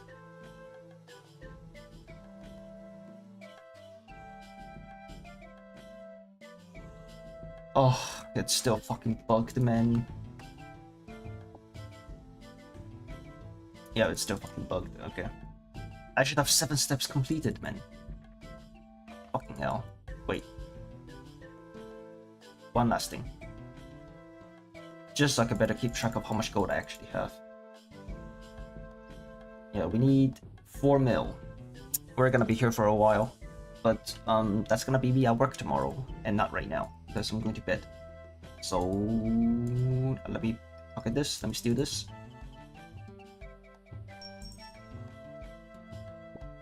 Yep, and now I'm done. I'm gonna get off. Tomorrow's housekeeping day, and I have to catch up on my lecture because tomorrow there's like work-related stuff that interferes with my lecture time. So I need to watch lecture recordings tomorrow. And I probably need to start working on the Thanksgiving special for this year. So no stream tomorrow. I'll probably still be pickpocketing when I'm working. So hopefully we can get like around 2 mil by the end of tomorrow off stream. And then on Thursday we can either play some PoE or train construction. Yeah, that sounds fun. Fun? Kind of, maybe. Anyways, I'm getting off. So I will see you guys on Thursday, most likely. Thursday or Friday, probably Thursday. Alright, bye-bye.